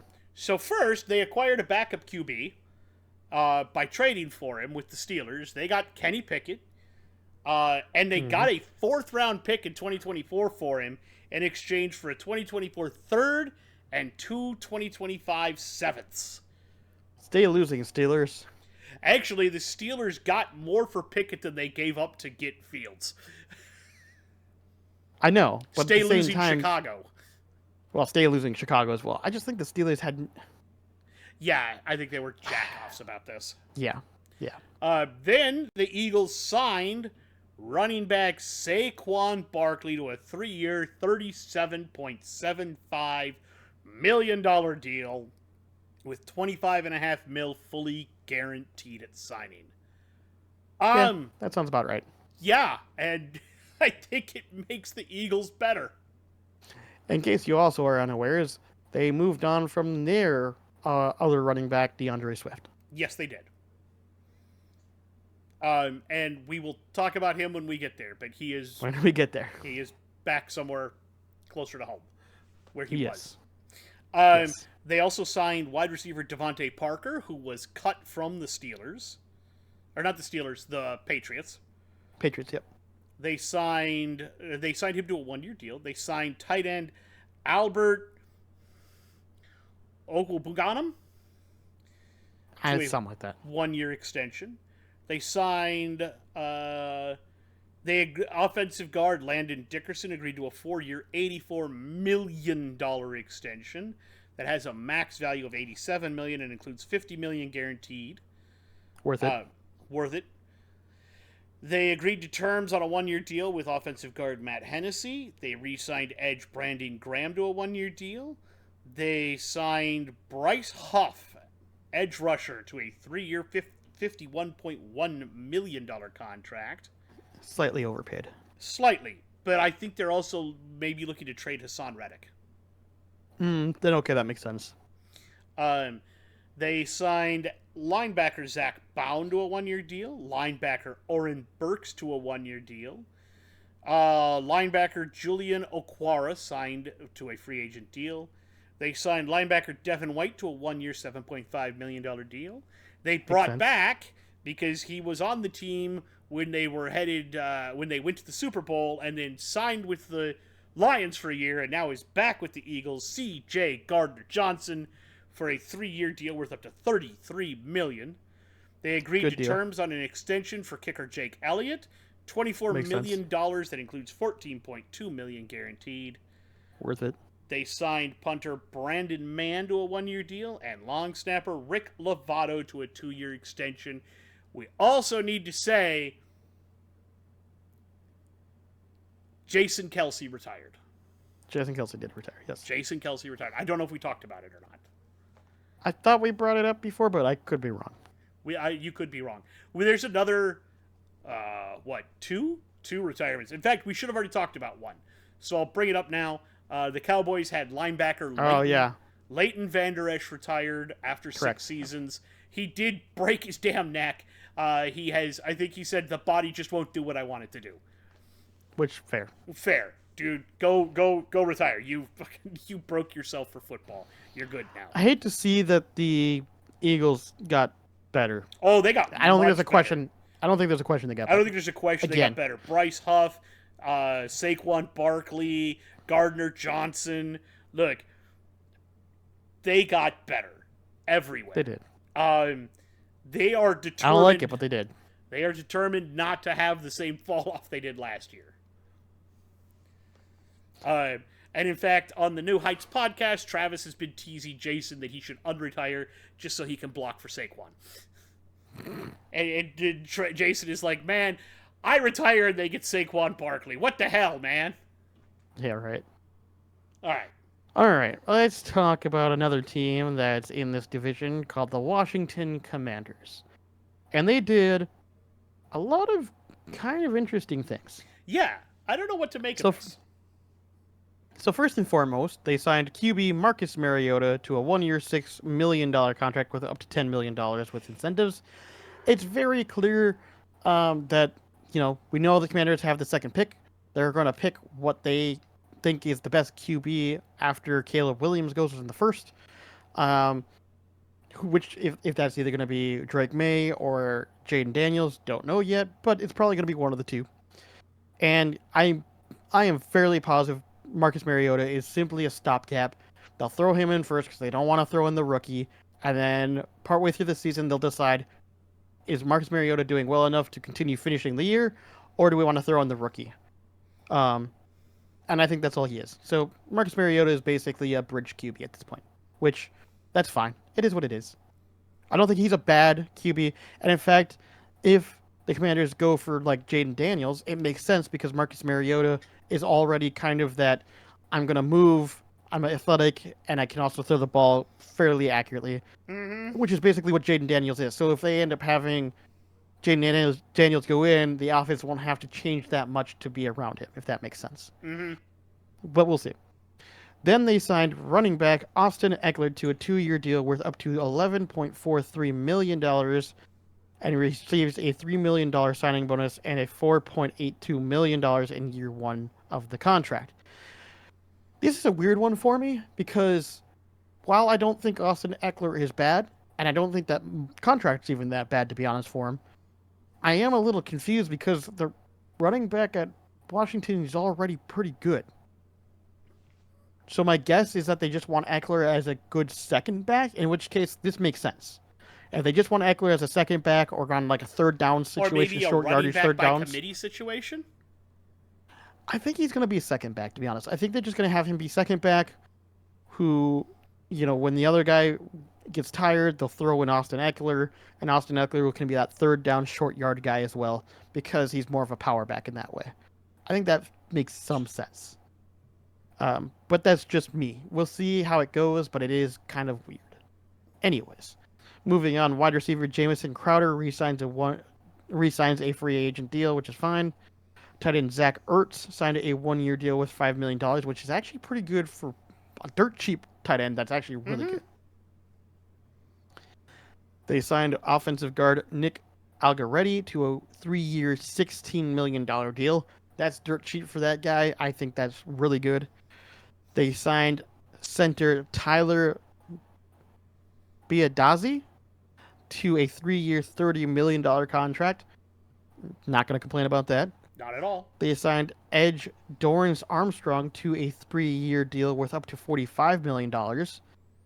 That's fair, especially after you know that they end up moving from Chase Young, so they wanted to shore up some of that space, and this is only going to continue to be obvious with signing of edge Clelin Farrell to a Clelin? Okay. Clelin for whatever. Signed a 1-year, $3.7 million deal worth $3 million guaranteed. That's not bad at all for him. No, and then they also signed edge Dante Fowler Jr. to a free agent deal and signed edge F.A. Obada to a free agent deal. So again, they brought in 3 edges and went, hey, one of them can play as well as Chase Young did. 4 edges. 1, 2, 3, 4. You're right. I can't count. It's you fine. Can't count. It's okay. You've been drinking. Only a little bit. Anyways. To be fair, this makes some sense. They're assuming that one of them is going to be able to play as well as Chase Young did. And I don't necessarily fault them for that because Chase Young was supposed to be this big star edge that he just never really attained as well as he did in college. And the problem was he kept getting injured. I think he showed when he got to the Niners, I think there was a lot more flash of what he could be. Maybe, but I can understand what they're thinking. I can too. Then they signed linebacker Frankie Louvu to a 3-year, $36 million deal. Not bad. Not bad. Then they signed linebacker Bobby Wagner to a 1-year deal worth $8.5 million with $6 million guaranteed. I really like that. That's great. Then they signed cornerback Michael Davis to a free agent deal. Then they signed safety Jeremy Chin to a 1-year deal worth $4.105 million with $3.495 million guaranteed. All I'm going to say is that's some weird numbering for that contract. But it's not bad. It's not bad for him. No. I'm just saying, like, why is it Why is it 4.105? Why isn't it just 4.1? Why is it 3.495 guaranteed? Why isn't it not just 3.5 guaranteed? It's just weird. I'm not going to Anyways, say you're wrong. then they signed kicker Brandon McManus to a 1-year, $3.6 million contract, which makes sense actually because they did have some kicking issues. And then they signed long snapper Tyler Ott to a 3-year deal, which fine, fair enough. Overall, I think they improved. I think they did improve. I think they did have some issues. I think the only question is QB, but I think we all know that they're picking a QB with the second overall pick. So overall, not bad. Not bad at all. I think they did a pretty good job. I obviously think the Eagles won the East by a long shot. But I will agree that I think... Yeah. I know, I hate it too. But I think both the Commanders and the Giants made good moves that I think made their teams better. If only the Cowboys had gotten the memo that free agency had started. No, they were in bed. They were tired. Leave them alone. Apparently. Tired of what, though? They didn't win a playoff game. Tired of football. They've been tired of football for a decade now. Yes, exactly. 2, actually. All right, moving to the NFC North. Yay!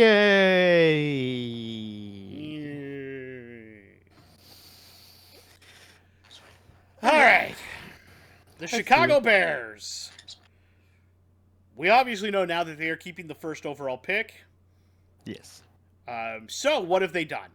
They signed a backup QB in Brett Rypien. Why? You saw what he did last year as a backup. What are you thinking?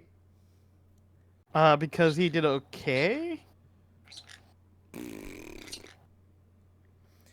However, they did sign running back DeAndre Swift to a 3-year, $24 million deal. I don't hate it. Welcome back to the North. Welcome back to the North. They traded for wide receiver Keenan Allen a 4th-round pick in 2024. I like it, actually. I love that. That is a steal. They now have their dual threat. You know, they have Keenan Allen and they also have name DJ Moore. Yes. There you go. And now they obviously have wide receivers for who we expect to be Caleb Williams as their quarterback. And they still have Cole Kmet at tight end. Yeah. And then DeAndre Swift, who can also catch. Yep. I like what they're doing. They are setting Caleb Williams up to be successful. You know, unlike the Panthers. Hopefully. True. All right. They signed re-signed wide receiver Dante Pettis to a 1-year deal. They acquired offensive lineman Ryan Bates in a trade with the Bills in exchange for a 2024 5th-round pick. Not bad. They signed offensive lineman Jake Curhan to a 1-year deal. Offensive lineman Matt Pryor to a 1-year deal. They signed center Coleman Shelton to a 1-year deal. They signed tight end Gerald Everett. I think he's more of a blocker. Yes. To a 2-year, $12 million deal worth $6.06 million. You know what? Hey, Patriots, that's how you sign a blocking tight end. True. They signed defensive end Jake Martin to a 1-year deal. Linebacker Amen Ogbongbemiga?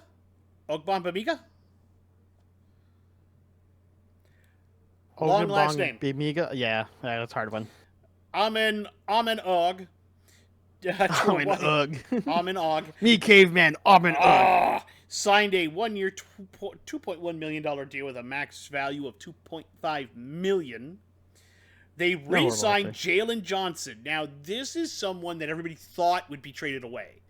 They thought at the trade deadline he was gone. But the Bears kept him, and they managed to re-sign him to a 4-year, $76 million deal. I do not hate that. No, that's actually pretty damn good. They signed safety Kevin Byard to a 2-year, $15 million deal, which I like. I like that a lot. They agreed to terms on a 2-year deal with safety Jonathan Owens, and then they re-signed long snapper Patrick Scales to a 1-year deal that includes $1 million guaranteed. So here's my problem with the Bears in general, right? Like, they make a lot of good moves in the draft most of the time, even in free agency. But then when it comes to the on the field play, none of it fucking works. None of it works. And I And I don't don't... know why. I Exactly. don't know if that's coaching. I don't know if that's culture. I don't know what's going on. But this is one of those things where I look at it and go, on paper, this was a great free agency. Absolutely. I just don't have faith that it's going to work out because, well, that's what we thought last year, and look what they did fucking last year. So that's my only concern. Yeah, I say the same thing. Look, I think this is even a better free agency than they had last year. Yeah. Um, Yeah. and I hope it works out for them because it should. I don't know if it In will. theory. We'll see. Yeah. So let's move on and talk about another fun kitty team called Detroit Lions. So first, wide receiver Donovan Peoples-Jones signs a free agent deal, which I actually don't hate. He was a don't good either. third at the Browns, so this is just upgrading, giving Jared Goff more people to throw to. Mm-hmm. They signed offensive guard Graham Glasgow to a 3-year, $20 million extension with $9.5 million guaranteed. Makes perfect sense. Like it. They signed offensive guard Kevin Zeitler to a 1-year deal. Makes Like sense. They signed offensive tackle Dan Skipper to a free agent deal. Again, makes sense. Then they signed edge Marcus Davenport to a 1-year deal. Love it. You put that on top of, who they already have on edge. And I mean, he oh boy, was a disappointment last year for the Vikings. he was, but he doesn't have to do nearly as much with this defense. That's true. So I think that'll be interesting. Then they signed defensive lineman DJ Reader to a 2-year deal worth $27.25 million with $9 million guaranteed. Love it. Signed linebacker Jalen Reeves Mabin to a 2-year extension worth $8 million, including $5.245 million guaranteed. Not bad. Not bad. Then they got cornerback Carlton Davis from the Buccaneers, along with a 6th-round pick in exchange. Oh, that with a 6th-round pick and 2 6th-round picks, so one in 2024 and one in 2025, in exchange for a 2024 3rd-round pick. I love Holy that. shit, that's a great deal. They fucking fleeced him. Yeah, they got 2 6th-round picks, Carlton Davis, and gave away a 3rd-round pick. Are you fucking kidding me? That's great. That's great. Then they got cornerback Emmanuel Mosley to a re-sign on a free agent deal. Then they signed cornerback Amik Robertson to a 2-year, $9.25 million deal that's worth up to $10.75 million. That's pretty dang good. They re-signed their kicker Michael Badgley, which, don't love it, but it's fine. And then they re-signed their long snapper Scott Daly. Honestly, they mostly got better. They didn't really make anything. They didn't really let anyone really walk. That I thought was super important, but I think that they kept around some core pieces and then they upgraded a couple pieces on defense. I think that worked pretty well. I absolutely agree. I really don't want to talk about this next team. I mean, at least they didn't do a lot. No, but what they did do they made some big splashes. They made some very big moves, though. Yep. So let's talk about it. First off, let's talk about the Green Bay Packers. Tom, I hate you, and I hate your team. That's okay. He hates the incarnation of evil. The purple incarnation of Satan. Yeah. And now Brandon Perna agrees with him, so whatever. Well, that's only because he thinks we're going to jump him in the draft, which to be fair, we are. Probably. Let's be realistic here. We'll talk about that in a minute, though. So, what did the Packers do? Well, they re-signed running back A.J. Dillon, but they cut running back Aaron Jones, who was a fan favorite. So he and his sombrero picked up and left Green Bay. We'll talk about where he went in a bit. Yes. They also signed running back Josh Jacobs to a 4-year, $48 million deal that includes a $12.5 million signing bonus and a total of $14.8 million in year one. So I'm going to be honest, this was amazing because the deal is frankly dirt cheap for him. Yeah, That's for Josh fucking Jacobs, good for that that's dirt deal. cheap. And I love that deal for them. I am not happy that I have to play against him twice a year now. Fuck the Packers. At all. Yep. Agreed with that. So, then they re-signed tight end Tyler Davis. They re-signed cornerback Corey Ballantyne. They re-signed cornerback returner Keyshawn Nixon to a 3-year, $18 million deal with a max value of $19.2 million. And then they signed safety Xavier McKinney to a 4-year, $68 million deal worth $25 million in year one. Upgrading that because they've been looking to upgrade safety for a while, and they finally did it. Fuck you, Packers. Fuck you, Packers. Look, they didn't do as much, but I still think that they upgraded their team. They did. I definitely consider this an upgrade. They didn't do too many bad things. I think the only thing they're going to be unhappy about is the Aaron Jones cut, but they wanted him to take a pay cut, and he said, fuck you. Exactly. So, which is going to be really funny, because let's talk about the Minnesota Vikings. Let's talk about the Vikings. So, we signed QB Sam Darnold to a 1-year contract that includes $8.75 billion guaranteed and a max value of $10 million. You might be asking yourself, why did we sign Sam Darnold? And that's because Kirk Cousins walked away like a bitch. We'll talk about that later. We'll talk about that in a minute here. Then we did the one really funny thing. You know what? Remember how we said that, we no longer had a running back because he left and signed somewhere else? Well, we decided to sign Aaron Jones to a 1-year deal for $7 million. Which is a pay cut compared to what he was playing. That was the pay cut compared to what he was going to get paid at the Packers. So we basically just gave a middle finger to the Packers. And Aaron Jones picks up his his nice green and yellow sombrero and trades it for a purple one. Exactly. That's hilarious. Tom. Get fucked. Get fucked. Get wrecked. Then we re-signed Brandon Powell to a 1-year, $2 million deal worth $2.75 million. That's fine. That's fine. Powell isn't amazing, but he is certainly okay. Then we signed wide receiver Trent Sherfield to an unknown deal right now, which I think is actually pretty good. Then we re-signed tight end Johnny Munt, basically a blocking tight end, perfectly fine. Re-signed offensive tackle David Questenberry, perfectly good. Then we signed offensive guard Dan Freeney to a 1-year deal, which I think is actually pretty good. I think that's an underrated signing. I think a lot of people forget how good he was a couple years ago. Then we signed edge Jonathan Greenard to a 4-year, $76 million contract in lieu of losing out Danielle Hunter. And frankly, while he's not as good as Danielle Hunter, he's significantly younger and has promise of continuing to improve. So I think that's perfectly good. Then we also signed Andrew Van Ginkel Edge to a 2-year contract, which, I'm not going to complain about that. Yeah, he did very well with the Dolphins last year. Exactly.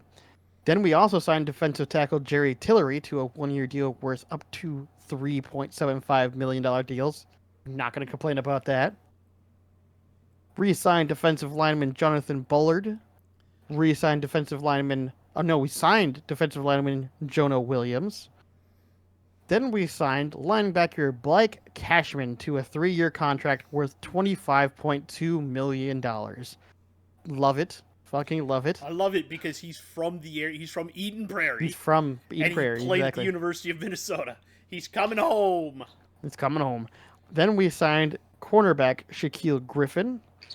And we signed kicker John Parker Romo. Not sure on that one, but we'll see how that goes. Overall, I think we did pretty dang good and improved where we needed to improve and replaced players that walked away in free agency with other players that were probably almost as good, if not as good as what we had at that position. I will also say that we traded with Houston. Yes. We gave them a second this year and a second next year for the Cleveland's first that they got from Cleveland. It's 23rd overall. Yes. So that's why there's the rumors that Minnesota is going to take those first picks, 11 and 23. They're going to try to package them and jump up to like 5 or 5 something or like 4. That. Yep. 3, 4, or 5. Yep. I don't know if they can get to 3. I think 3 I would don't think cost them so. a little too much. But Yeah. 5, I think, is completely within reason. 5's doable. 4 is possible, a little tougher, but still possible. Yeah. Um, I like the Shaquille Griffin signing. I think he's a good Absolutely. cornerback. I think that fits our system very well. The Andrew Van Ginkel, I think, is an underrated signing that Absolutely. that I think people are going to sleep on. I also like Blake Cashman coming home. That is just Absolutely. great. The Aaron Jones deal is dirt cheap, and I love it Oh, as yeah. a middle I finger love to the it. Packers. I love that. We'll steal your running back, and we'll be good with him. It will be cheaper, too, than you would.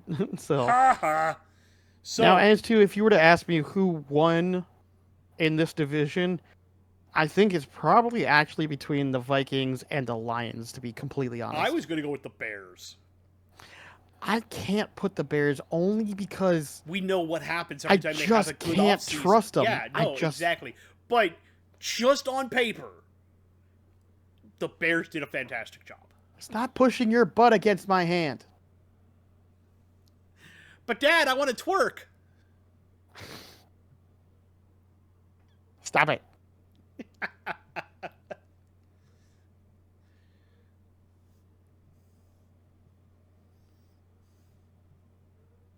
Weird bird. Oh, he's your bird, so. But yeah, the Vikings also did a really good job upgrading their defense, finding a bridge QB, getting a running back on a cheap deal. Yeah. He's not a bridge QB. He's just a quarterback that we signed for 1 year. Okay, Quessy. Nobody believes that. No. Now, I don't even think Sam Darnold believes that. no, he does not. Should we talk about Kirk? Do we want to talk about Kirk? Well, I guess we gotta kind of talk about Kirk. All right. Moving to the NFC South of the Atlanta Falcons, they did sign quarterback Kirk Cousins to a 4-year, $180 million deal that includes $50 million in the signing bonus. He receives $100 million guaranteed, including $90 in 24 and 25, and another $10 in 26. Holy shit, he got paid a lot of money. For one playoff win. For one playoff win, that's true. Oh my God. Oh, God. Yeah. Whoever his agent is needs to go into the Agents Hall of Fame because that dude has made Like, Kirk that's Cousins ridiculous. more money than Tom Brady. Yeah, this And it's for less wins. It's just crazy. Look, we were never going to keep Kirk with that. No. Kirk did want a longer deal. He wanted the longer deal. I think 2 was the max we were willing to do. And we Yep. were certainly not going to give him anywhere close to the amount of money he made. God, no. They also signed wide receiver Ray MacLeod for a 2-year contract worth up to $6 million. Yeah. They signed re-signed wide receiver Kadarrell Hodge. They signed wide receiver Darnell Mooney away from the Bears to a not bad. 3-year, $39 million deal with $26 million fully guaranteed. Not bad. That's not horrible. Not bad. No. Then they acquired wide receiver Rondale Moore in a trade with the Cardinals in exchange for Desmond Ridder. Not sure Just gonna say it now. That's a weird trade. That's a very weird trade. I think the Cardinals lost it, sadly. I really do. Yeah. Rondale Moore is a pretty good wide receiver, and I think he will find a good home in Atlanta with Kirk throwing in the ball. They signed tight end Charlie Werner to a 3-year deal. They re-signed offensive tackle Storm Norton. They re-signed edge Kentavious Street, and they re-signed long snapper Liam McCullough. Tidy work. Their obvious splash was Cousins. They think he's going to be the next guy. I think they're wrong, but that's just me. I don't. Well, think... I'll say this: they were willing to pay for stability at quarterback, which they didn't have for the past couple of years, and I can understand that. The thing is, I definitely think they overpaid, but they wanted the stability. If you look at the NFC South, this is basically a 2-team race. Yes. And We'll get there. Yeah, we'll get there. The Falcons really think that they paid because they think that the division is weak enough that by making these moves they have a shot at the playoffs. And I can't necessarily disagree. Nor can I. So, I just think they really overpaid. I do too. Anyways, talking about teams in the NFC South that are probably going nowhere, Carolina Panthers. They got wide receiver Deontay Johnson, as we talked about already from the trade with the Pittsburgh Steelers, so I'm not going to go into details there again. I actually do like that, though, real quick. He is good. He's a good Don't get wide me receiver. wrong. Yeah, he is. I just don't think the guy that's throwing to him is a very good quarterback. Anyways. Wide receiver David Moore agreed to a deal with the Panthers. Don't know the deal yet. They signed offensive tackle Yosh Njiman to a 2-year deal, $8 million deal with $5 million guaranteed and a maximum value of $15 million. Not bad, actually. Then they signed offensive guard Robert Hunt to a 5-year, $100 million deal that includes $26.5 million in signing bonus. I'm going to be that guy and say you probably overpaid. But they had a really shitty offensive line last year, They which did. is one of the reasons Bryce Young looked like ass. That's true. This is still slightly overpaid. Speaking of slightly overpaying, they signed offensive guard Damian Lewis to a 4-year, $53 million deal with $26.2 million fully guaranteed. Better contract. Still a slight slightly overpay. Still a slight overpay. To be fair, you probably have to overpay most of your players to just come and play it for the fucking Panthers. And also to have to deal with David Tepper. Oh, God. Yeah, that $26.2 million fully guaranteed that both of those guys got is just simply, this is the money to deal with Tepper. We'll give you $26 million if you deal with David Tepper. Pretty much. Speaking of, they signed defensive tackle Ashawn Robinson to a 3-year, $22.5 million deal. That's actually not bad. Not bad. They signed edge Kalavin Chason. Not sure if I butchered that. To a 1-year deal worth a maximum of $5 million. Then they signed edge DJ Wanham to a 2-year, $14.5 million contract, and that does make me slightly sad. Me too. I like DJ. I did. Yeah. Then they signed linebacker Jose Joel. I know that's not how you say it, but it just sounds funnier to say it that way. To a 3-year deal worth $22.75 million. That includes a $7 million signing bonus and $10 million fully guaranteed. Not bad, actually. Not bad. Then they have cornerback Troy Hill re-signing to a 1-year deal.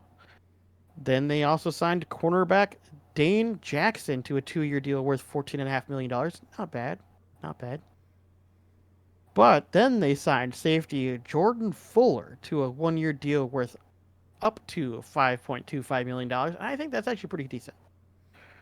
That's not bad at all. Then they re-signed their long snapper, J.J. Jansen. Jesus Christ, JJJ. Triple J's. He needs to be ours. I know, too many J's. We need those J's. Give us all the J's. Give us all the J's. Can you imagine if we had JJ and JJ and JJ on our team? Jesus Christ. Well, we would have JJ, M, JJJ, and JJ. And TJ. And TJ. And unfortunately, we lost KJ. We don't have no more KJ. No. The Vikings are collecting J's. We just like J's. We like J's. I don't know what to think about all of this. They overpaid for a pair of guards by a lot. Yep. I like what they did on defense. I like their David Moore and Deontay Johnson pick though too. So it's like, yeah, they did some good stuff. And their edges are pretty good too. Like, it's just weird. It's weird. It's weird. I feel weird about the Panthers. I do too. They're kind of in the middle and grade of, I like what you did, and I also don't like what you did. So you're getting a mid-tier grade. Let's talk about the Saints, who last year tried to make a big splash by bringing in a quarterback. And that I feel bad for him, to be honest, because results. To be fair, what they needed to do is not what they did here. Because, let's be honest, Derek Carr was not bad. Derek Carr getting hit as much as he did was bad. Did they solve that problem? You tell me. Nope. We'll get into that, though. What did they do? They're bringing in quarterback Nathan Peterman for a 1-year deal, obviously to back up Carr. Yep. They signed Cedric Wilson to a 2-year deal, wide receiver. Oh I boy. do believe that what's his name? Not Olave, but the other guy. Oh, yeah, he's gone. I know who Yeah, you're talking about though. Michael Thomas. Michael Thomas is gone. Michael Thomas. They cut him. Yes. He went somewhere else. I don't even know where he went. I can't remember off the top of my head, but I know he got signed. We'll find out. We'll get there eventually. They re-signed their fullback Adam Prentice to a 2-year deal. Then they signed Chase Young, edge, to a 1-year, $13 million deal. That feels like a prove-it deal. Prove that you are the guy we saw with the 49ers. Prove that you cannot get hurt. Yes. They agreed to a new deal, a 2-year deal with linebacker Demario Davis, who was entering the final year of his contract. Mm-hmm. They signed linebacker Willie Gay Jr. to a 1-year deal worth $5 million. And then Tyrann Mathieu, safety, signed a new 2-year deal worth $13.75 million with $10 million guaranteed. The contract includes 3 voidable years to reduce his 2024 cap number by $6.5 million. It includes a $5 million signing bonus, a $1.5 million base salary for the 2024 season, plus $1 million guaranteed roster bonus and $6.25 million in salary in 2025. Holy God, that's complicated. That's not only complicated, but now I'm going to go back to the original question. Did they do anything to protect Derek Carr? No. No, they fucking didn't. Nope. You get a failing grade, my Saints. You get a fail. Because you did basically fucking nothing. You signed Chase Young. Yes. And Tyrann Mathieu. Well, you re-signed him. Well, you just made his contract better, basically. Yeah. And Demario Davis, you got a better contract with. So the only people you really got were Willie Gay Jr. and Chase Young. And Cedric Wilson. Hey, who the fuck is Cedric Wilson? And Nathan Peterman. Who cares? That's the point. Yeah. You guys did absolutely nothing to attempt to protect Carr. Derek Carr. It's going to cost you. Oh, yeah. Like, you better get somebody in the fucking draft. Otherwise, all those injuries Carr had, he's just going to get more of them. Fuck faces. Anyways, let's go on to a team that actually did some good things. They did. I like what they did here. I really like what this team did. So we're going to talk about the Tampa Bay Buccaneers. They signed QB Baker Mayfield to a 3-year, $100 million deal that includes $30 million fully guaranteed in year 1 and has a max value of $115 million. Mayfield also receives $10 million in fully guaranteed in year 2, plus $10 million guaranteed in injury in 2025, which becomes fully vested next season. Absolutely worth every penny. Absolutely. Like, he proved that last year. Yep. He was on a prove it deal last year. He did just that. Took him to the fucking playoffs and went, look what I can still do. I am not a shit quarterback. Cleveland is just a shit organization. And that's what they did. Then they re-signed their backup QB in John Wolford, which I actually don't have a problem with. They re-signed their running back Chase Edmonds to a 1-year deal. Then they managed to re-sign wide receiver Mike Evans to a 2-year, $52 million deal, which a lot of people said wasn't going to happen, but they made it work. Then they re-signed an offensive lineman, Justin Skull. Then they went out and signed an offensive guard, Ben Bredson, to a 1-year deal worth $3.5 million. Not bad. They got offensive guard Sua Opita to a unknown deal. Then they re-signed defensive lineman Greg Gaines. They re-signed linebacker Levante David to a 1-year deal worth $10 million. Then they signed cornerback Breece Hall to an unknown deal. They signed cornerback Taveri Thomas to an unknown deal. And then they also signed safety Jordan Whitehead to a 2-year, $9 million deal that has a max value of $10.5 million deals. It's a good deal. Then they gave the non-exclusive franchise tag to safety Antoine Winfield Jr. Don't fault them. That's a great play. Yep. And then they re-signed their kicker Chase McLaughlin to a 3-year, $12.3 million deal. And while it looks like they just did a bunch of re-signings, which they kind of did, they did it in all of the best ways possible. Levante They kept David. the key big players they needed. They got Baker Mayfield to stay around. They got Chase Edmonds to stay around. They got wide receiver Mike Evans to stay around. They got Levante David to stay around. And they managed to re-sign, then they managed to do an exclusive franchise tag with Antonio Winfield Jr., which is big. They signed cornerback Breece Hall, which was great. I think looking at the NFC South, I think they're poising to be the team to beat, and the Falcons are trying to contest with them. I just don't know if it will work. It won't. If I'm going to look at the NFC South, I'm going to say that Tampa won. Yeah, the offseason. Look, I like what the Panthers did, but I also don't like what they did. They're a mid team, and I don't like their ownership, and I have zero trust they're going to be anything this upcoming offseason. The Saints did absolutely garbage, and I think they basically did nothing for Cousins. Yep. If you really want to break it down, Tampa won that by a long shot. Moving into the NFC West, let's talk about Arizona. Because they acquired Desmond Ridder in a trade with the Falcons for Rondale Moore, as we already talked about. I don't like that. I don't like it. Backup, but for Rondale Moore, that just seems weird. You gave up Rondale Moore. You needed to get more than just Ridder. Yeah. They signed running back DJ Dallas to a 3-year, $8.25 million contract that includes $2.395 guaranteed and has a max of $10.5 million. Okay. They signed wide receiver Chris Moore to a 1-year deal. They re-signed offensive lineman Keith Ismail to a 1-year deal. They signed offensive tackle Jonah Williams to a 2-year, $30 million deal. Okay. Not bad. They re-signed offensive guard Tristan Colon to a 1-year, $1.75 million contract. Has $450,000 guaranteed and a max value of $2 million. They re-signed offensive guard Elijah Wilkinson to a 1-year deal. They signed center, which is one of the places they were weak at, Evan Brown to a 1-year, $2.35 million deal that has a max of 2.9. Okay, I don't hate that. That's not horrid. No, that's not bad. They signed defensive tackle Justin Jones to a 3-year, $30.1 million deal that includes $19.75 million guaranteed. I don't hate it. They absolutely needed defensive tackles. One of the places they were also weak at. Which you'll notice because they then signed Belial Nichols to a 3-year deal and Kyrie's Tonga to a 1-year deal.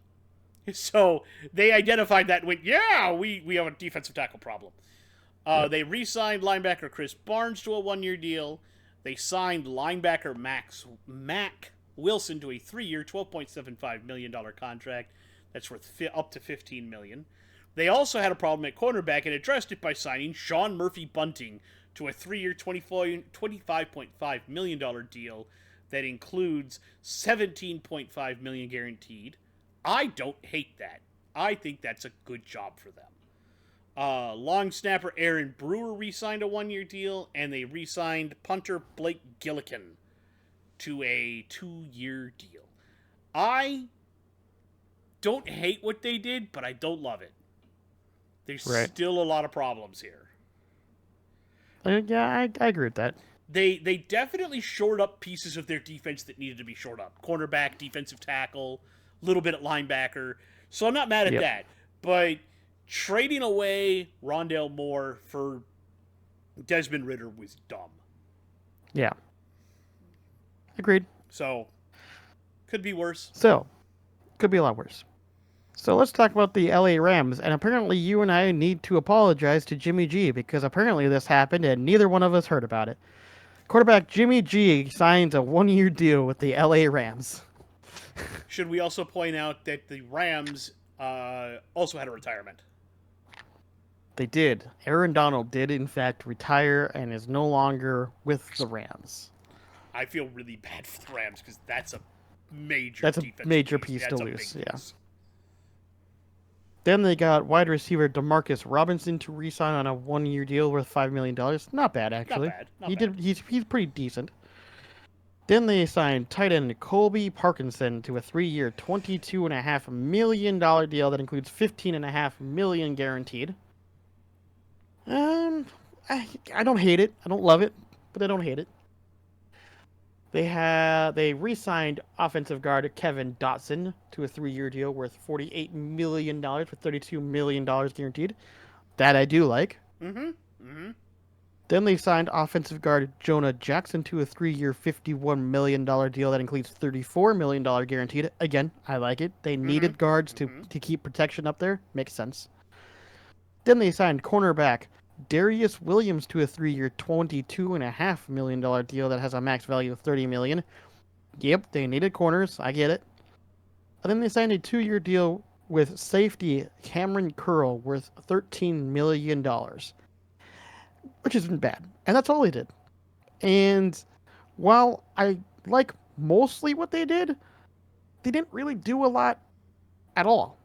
Like, they got some guards, which they really needed to make sure that um, Stafford stays protected. Mm-hmm. They got a couple pieces on defense to kind of help out with some of their issues there. Re-signed Robinson to make sure that they still had a wide receiver there, and signed a new tight end. I mean, to be fair, I argued that the Rams were already pretty good and that they were dark horses last year. I think that's only because of injuries. I think this year they're going to come out with a bang and look really good, especially with the dual tandem of wide receivers that they have in Puka Nacua and why can't I remember his name, but I can see his face. Cooper Kupp. Cooper Kupp. Yeah. So I don't think they have a lot of holes that they need to fill, to be completely honest with you. I think this is a pretty good team to start with. I don't know. It just feels like they didn't do a lot in free agency, but at the same time, did they really need to do a lot in free agency? That's an argument you can have. But I like what they overall did do. Alrighty. Let's talk about the 49ers. They did make a Super Bowl last year. So what did they do? A lot of shit, actually. A lot more than I would have thought they did, honestly. Yeah. But let's talk about it. They re-signed quarterback Brandon Allen to a free agent deal. Then, because they lost Sam Darnold. Huh? Sam Darnold to the Vikings. They went ahead and signed Josh Dobbs to a 1-year, $2.25 million guarantee deal, and $750,000 in playtime incentives. Okay. Sure. Fair enough. That sounds like 49ers things to do. Yep. They re-signed wide receiver Chris Connolly. They re-signed offensive lineman John Feliciano. Mm-hmm. They signed offensive tackle Colton McKivitz to a 1-year, $7 million extension. Then, to offset the fact that they lost Young, they signed Leonard Floyd to a 2-year, $20 million deal that's worth up to $24 million and includes $12 million in guarantees. Not bad. They also signed Yetur Gross-Matos to a 2-year, $18 million deal. He's also an edge rusher. Also, not bad. Not bad. They acquired DT Malik Collins in a trade with the Houston Texans for a 7th-round pick. Basically got him for pennies. Yep, got him for pennies on the dollar. They signed DT Jordan Elliott to a 2-year, $10 million deal. They signed defensive lineman Kevin Givens to a 1-year contract. Linebacker Devondre Campbell signed a 1-year deal. Linebacker Demetrius Flanagan Fowles re-signed on a 1-year deal. Cornerback Isaac Yiadom signed a 1-year deal. And they re-signed safety, I don't know what ST is, Special teamer George Odom to a 2-year deal worth up to $10 million. I don't hate anything they did. None of it is flashy. I think the only flashy thing they did was Leonard Floyd. Yeah. But, I mean, getting Malik Collins for as cheap as they did isn't horrible either. No. And on top of that, like when you make like we talked about with the Chiefs, when you make a Super Bowl, you're not expected to make a lot of crazy moves or a lot of maneuvers. You're mostly looking at reshoring up your core and just making sure they stick around to try to make another run. Mm-hmm. Which is what they did do. Yep. So let's go on and talk about the last team on our list, which will be the Seattle Seahawks. So first and foremost, they acquired QB Sam Darnold in a trade with the Washington Commanders. I said Sam Howell. You said Darnold. Did I? I meant to say Sam Howell. in a trade with the Washington Commanders, along with a 2024 fourth and sixth round picks in exchange for 2024 third and fifth round picks. This feels really weird to me, unless they're poising him to take over after Gino's done, Probably. which some people are upset about, but I don't think Sam Howell did that poorly when he was with the Commanders. No. I just think the Commanders sucked. you shithead, you bit me. Yes, the Commanders were just a bad team. I think he did pretty well for being on a bad team, to be completely honest with you. Then they signed tight end Pharaoh Browns on a free agent deal. They re-signed tight end Noah Fant to a 2-year, $21 million deal, which makes sense. They agreed to a free agent deal with offensive tackle George Fant. Then they signed a free agent deal with center Nick Harris. Then they re-signed defensive end Leonard Williams on a 3-year, $64.5 million contract, which definitely worth it. Definitely worth it.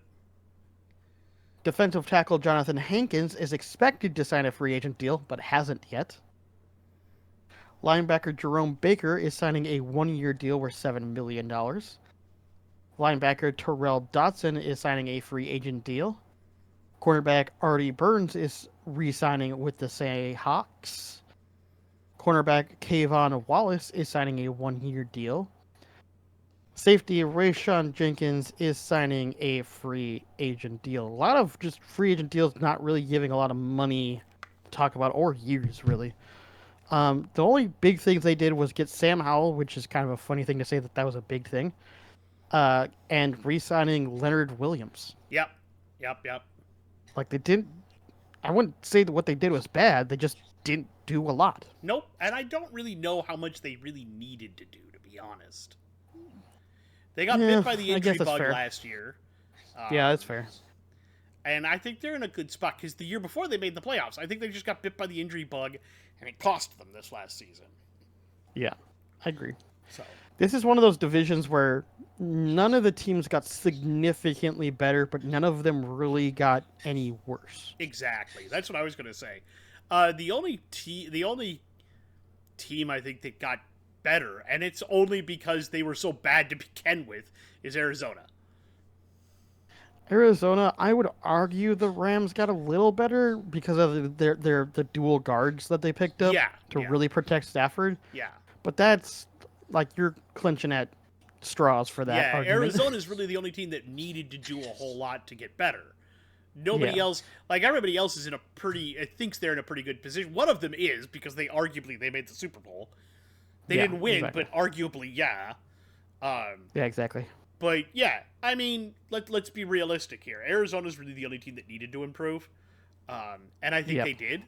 And I think they're probably going to pick up Marvin Harrison Jr. as a wide receiver, which is going to really supercharge that offense. I think what I'm seeing so far, I like for most every team in this division did. I think if I was going to give out an award for the most consistent and well-rounded division that did the best overall, it would probably be the NFC West. I kind of like what everybody did. Honestly, if I were going to argue that too, the NFC North, I think all teams improved. Yes.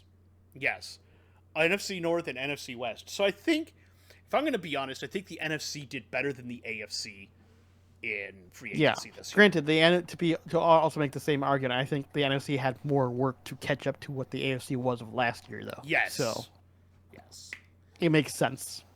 Yes.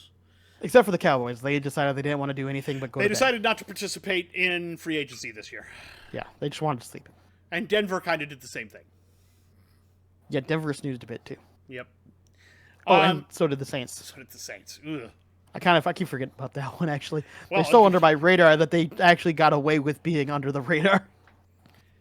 I was going to talk about NHL trade deadline, but it's already 10 o'clock, and I think we've gone on 2.5 hours at this point. Yes, we did. About 2.5 hours. So I think it's time to wrap this up. We'll talk about the trade deadline, the NHL trade deadline, next week. I've got a whole list of that happened there. And then, we're going to start winding up and getting ready for draft at the end of next month. the draft is coming around. So, do we have any plans between next week and the draft episode, or are we taking just a couple of weeks off in between that? Well, obviously, we're going to have to do 2 weeks of breakdowns of because we're going to do offense 1 week and defense the next, and then we have to do a mock. Yeah. And then there's the draft itself. Okay, so next week we're doing NHL trade deadline stuff and any other NFL free agencies that still happens. That come up over the weekend, or that come up over the week, and then I'll map it out, and I want to make sure that I get us right, because we have at least 3 episodes that we have to do before the draft hits. Yes, which we have. How many weeks? I think we have like 4 or 5 weeks here. I think so. 1, 2, 3, 4.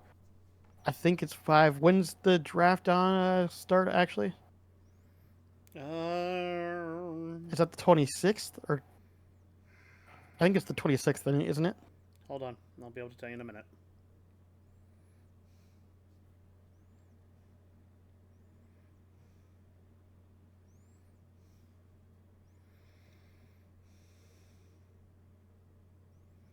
'25th.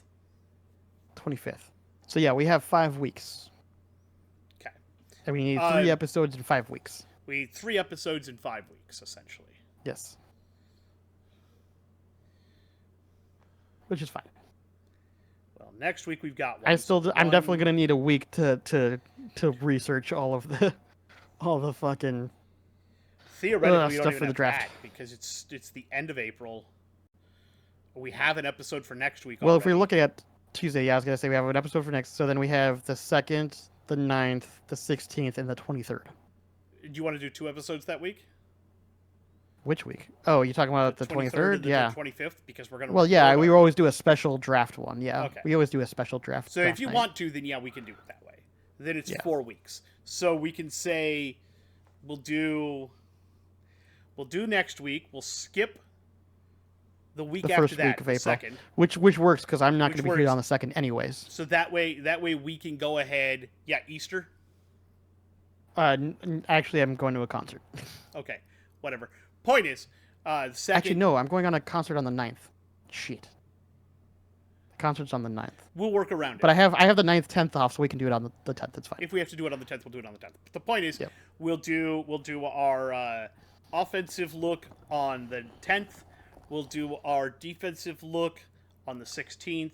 We'll do a mock draft on the 23rd, and then we will actually watch the draft first night on the 25th. Yes, which I have to take that day off just to make sure, or at least request the night off. I would take the 26th off if I were you. Well, I need the 25th off as well. Yeah, probably take the 25th and 26th off, because you don't want them to work you that morning. Yeah, that's true. So we'll do that. All right. So that is the plan for anybody who is curious. We will not be back. We will be back next week, but we will not be here on the 2nd. That is a week. That week we are going to take off. We're going to do research on a lot of research. Holy shit! A lot of research on draft potentials. We're only really looking at what we think will go in round 1. We're not going to research every single player in the draft. We are not that dedicated. So much. Yeah, we're not that dedicated. So we're going to research players that we think are going to go round 1. So there's going to be a bunch of quarterbacks, obviously, because this is a quarterback-heavy draft. A couple wide receivers. Probably a handful several of wide receivers, maybe a running back. Some offensive linemen. There's like 3 or 4 of those. Some several edges, several defensive linemen, cornerbacks. Yep. It's a good cornerback draft, too. Yeah, there's a couple cornerbacks that look pretty good. Yeah. So we will go ahead and take a look at all of that, and we will break it down for you. And then the 23rd, we'll do a mock draft, which will be the actual, we'll actually mock out how we think the draft is going to go. If there hasn't been any trades by then, so the rule is always, as we do with our mock drafts, whatever is there is there. We cannot make trades. Yes. So whatever is there is there. If the Vikings have moved up by then, great. If they haven't, then we just have to go with what's there. I mean, to be fair, that'll be a couple days before draft. So if they're going to move before draft, it will be by then. It will be. I don't know if they will. Yeah, they may wait until draft day to see how it all plays out. Yes.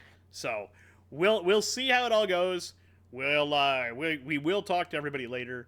By the way, that trade that we mentioned with T. Higgins, that supposedly was there, was 2 firsts and T. Higgins to Minnesota for Jefferson, and there was Fuck no. no, there's no way. You're gonna need at least 3 firsts Oh yeah. before we even start talking.